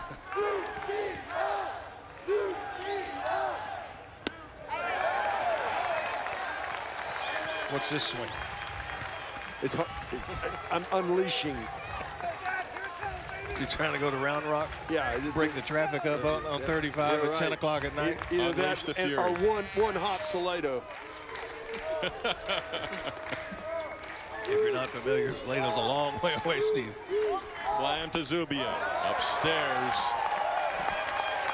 How about now? I give him the green light. He's that guy that. I mean, if you miss hit, you hit a ground ball, you're still, the game's tied. They're going to try to turn 2.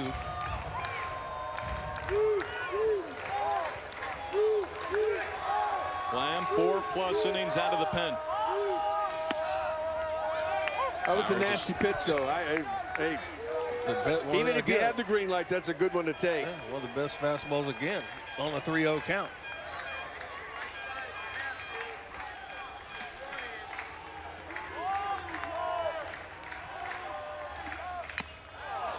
Big cut.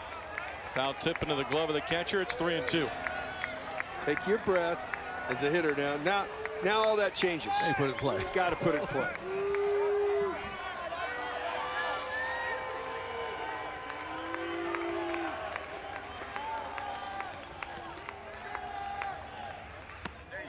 Walked him and the bases are loaded. That puts the winning run in scoring position.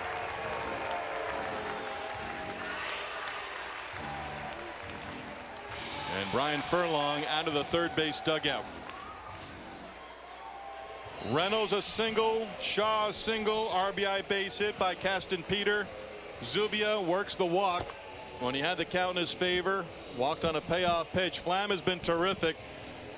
O'Connor went with him for as long as he could. Maybe ran out of gas, but again, the situation also trying to get those final 3 outs, was unable to do it earlier. And right now, tying run at third, winning run at second, nobody out. Well, you're back to the top of the order here. And what I look at in this scenario is the fact is that Texas offensively has found ways to get something going and then finally put some hits together. Yeah, I mean, nothing from the second inning on, and then when the pressure's on them, the game's on the line. They've done it last inning. They're doing it again this inning, and right now they got a chance to end it, especially with no outs and the bases loaded. And you've got Duke Ellis at the plate as well, a guy who understands to stay within himself during the course of an at-bat.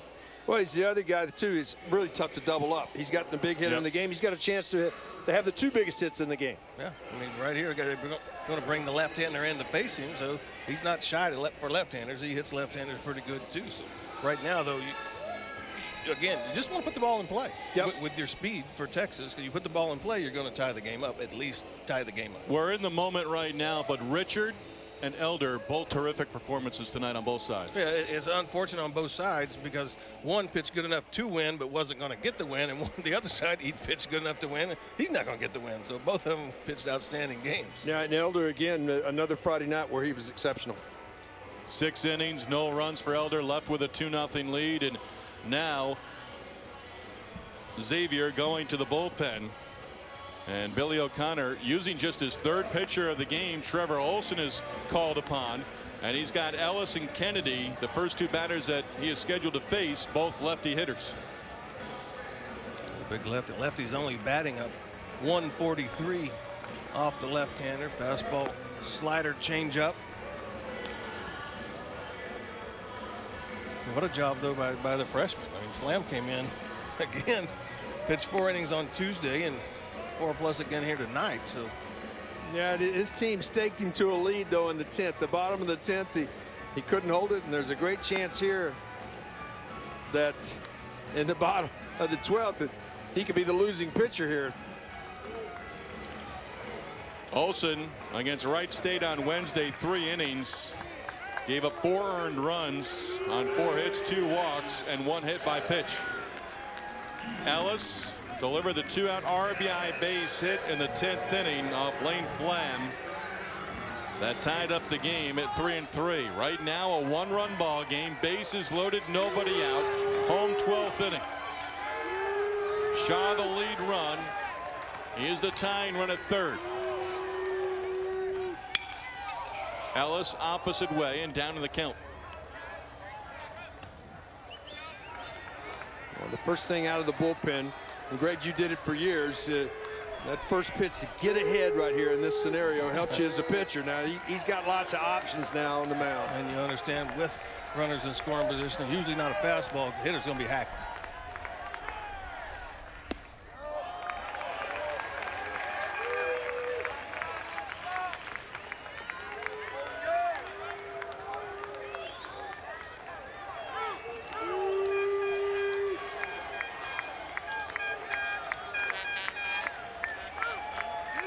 Olsen staring in, has a sign he wants. Opposite way foul. Almost. I'm telling you what, those beautiful brand new cars have just been missed all night long.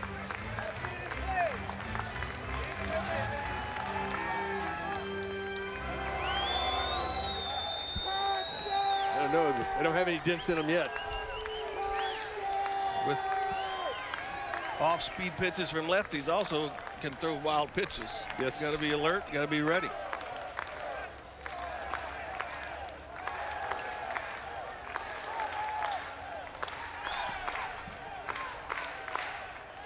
Olsen with the 1-2. In the air to left center field.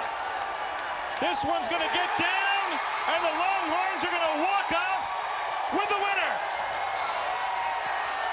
They take the opener in 12 against Xavier as Duke Ellis comes through.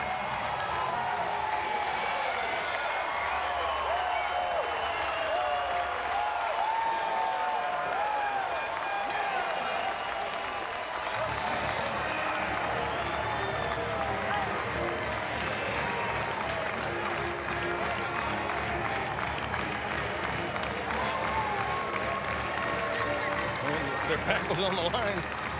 They showed up. I mean, all game for 7, 8 innings of the ball game, they go hitless. They get 2 in the 3rd inning, 3 in the 3rd inning, and then all of a sudden turn it on, end up with 8 in the game, and an exciting ball game for Texas to come back and win. What a ball game for Duke Ellis. Just an outstanding job. Drove in the run to tie the game in the 10th, and then the extra base hit, the first of the night for Texas, wins the game. That ball stayed right out over the plate. Duke knew it when he hit it. You don't want to overrun Xavier there. But once it got over the head of the outfielders, it was going to be ball game. Helmets are flying. Jerseys are coming off. Duke Ellis, 2-run single. 3 runs in the bottom half of the 12th inning. And the Longhorns come back, win their 11th on the year. Hit the top of the wall, would not have mattered, as Shaw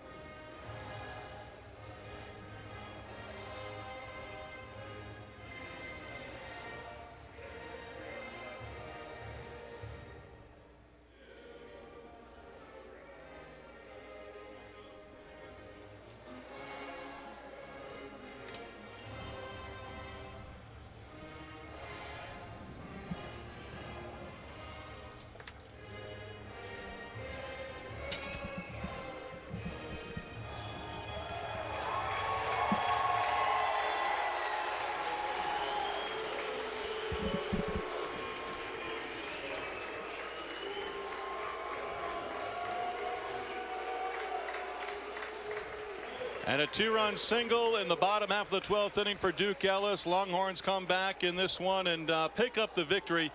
You walk away from this one feeling good. There's still a lot to work on, but you just take this one and you run with it out of the ballpark tonight. Well, sure. I mean, it could have been a devastating loss, but you fought back. You were down, you were up, you got the game tied, now you're down in extras twice, and we're able to come back and win this ball game. It's a great comeback and a really big win in what Texas needed. Duke Ellis joins us from the first base side, comes through in the 10th inning, comes through and delivers again in the 12th inning.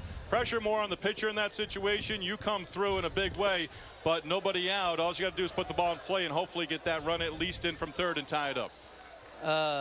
Yeah, I mean, I just stayed with my approach. I had a rough few at bats at the beginning, and the first 2 pitches I barely missed, and he left me a cookie that was 0-2, and I drove it. And then when you come back, though, let's go back to the 10th inning. First time they actually pitched you away, and then they came back inside, Duke. I thought that was a big key to just get the game pushed along in the 10th. Go through that at bat for us. I mean, they've been coming in, and so I started sitting that, and then I guess they thought I could handle it, I guess, and then they started going away, and then the guy didn't really throw a slider for a strike for me, and then so I knew a fastball was coming, and then late they were going to pound me in, so I just hunted that. Have you ever had your jersey taken off on the baseball field? No, I mean, in high school, I hit a... Tonight? Yeah, I mean, in high school, I hit a walk-off in the playoffs, but I never got my jersey taken off, which that's pretty cool. It was a great feeling. What are you showing us right there? What's underneath there? Reynolds yelled in the locker room and said, "Does anybody want this shirt? It has good luck in it." There you go. Perfect. And no one took it, and I was like, well, heck, I'll take it. I mean, if no one else is going to take it, I'll wear it. So I guess it has a cat on it with some glasses. I guess it came good luck. Will you wear it again tomorrow? Oh, of course. I mean, as long as it works, I'm going to wear it. I mean, get everybody one. Uh-oh. There we go. Well, Duke, thanks so much, and enjoy the pod. It came up plugged, fellas. It came up plugged. You're good. No, it didn't. Duke Ellis coming through in the bottom half of the 12th inning and delivering in a big way. Longhorns take the series opener tonight. 6-5 at 12 innings against the Xavier Musketeers. Join us Saturday for Game 2 of the series with Xavier at 5:30 p.m. Central right here on LHN. For Greg Swindell and Keith Moreland and our entire crew, I'm Steve Lennox. We say good night from Disch-Falk Field. Welcome live.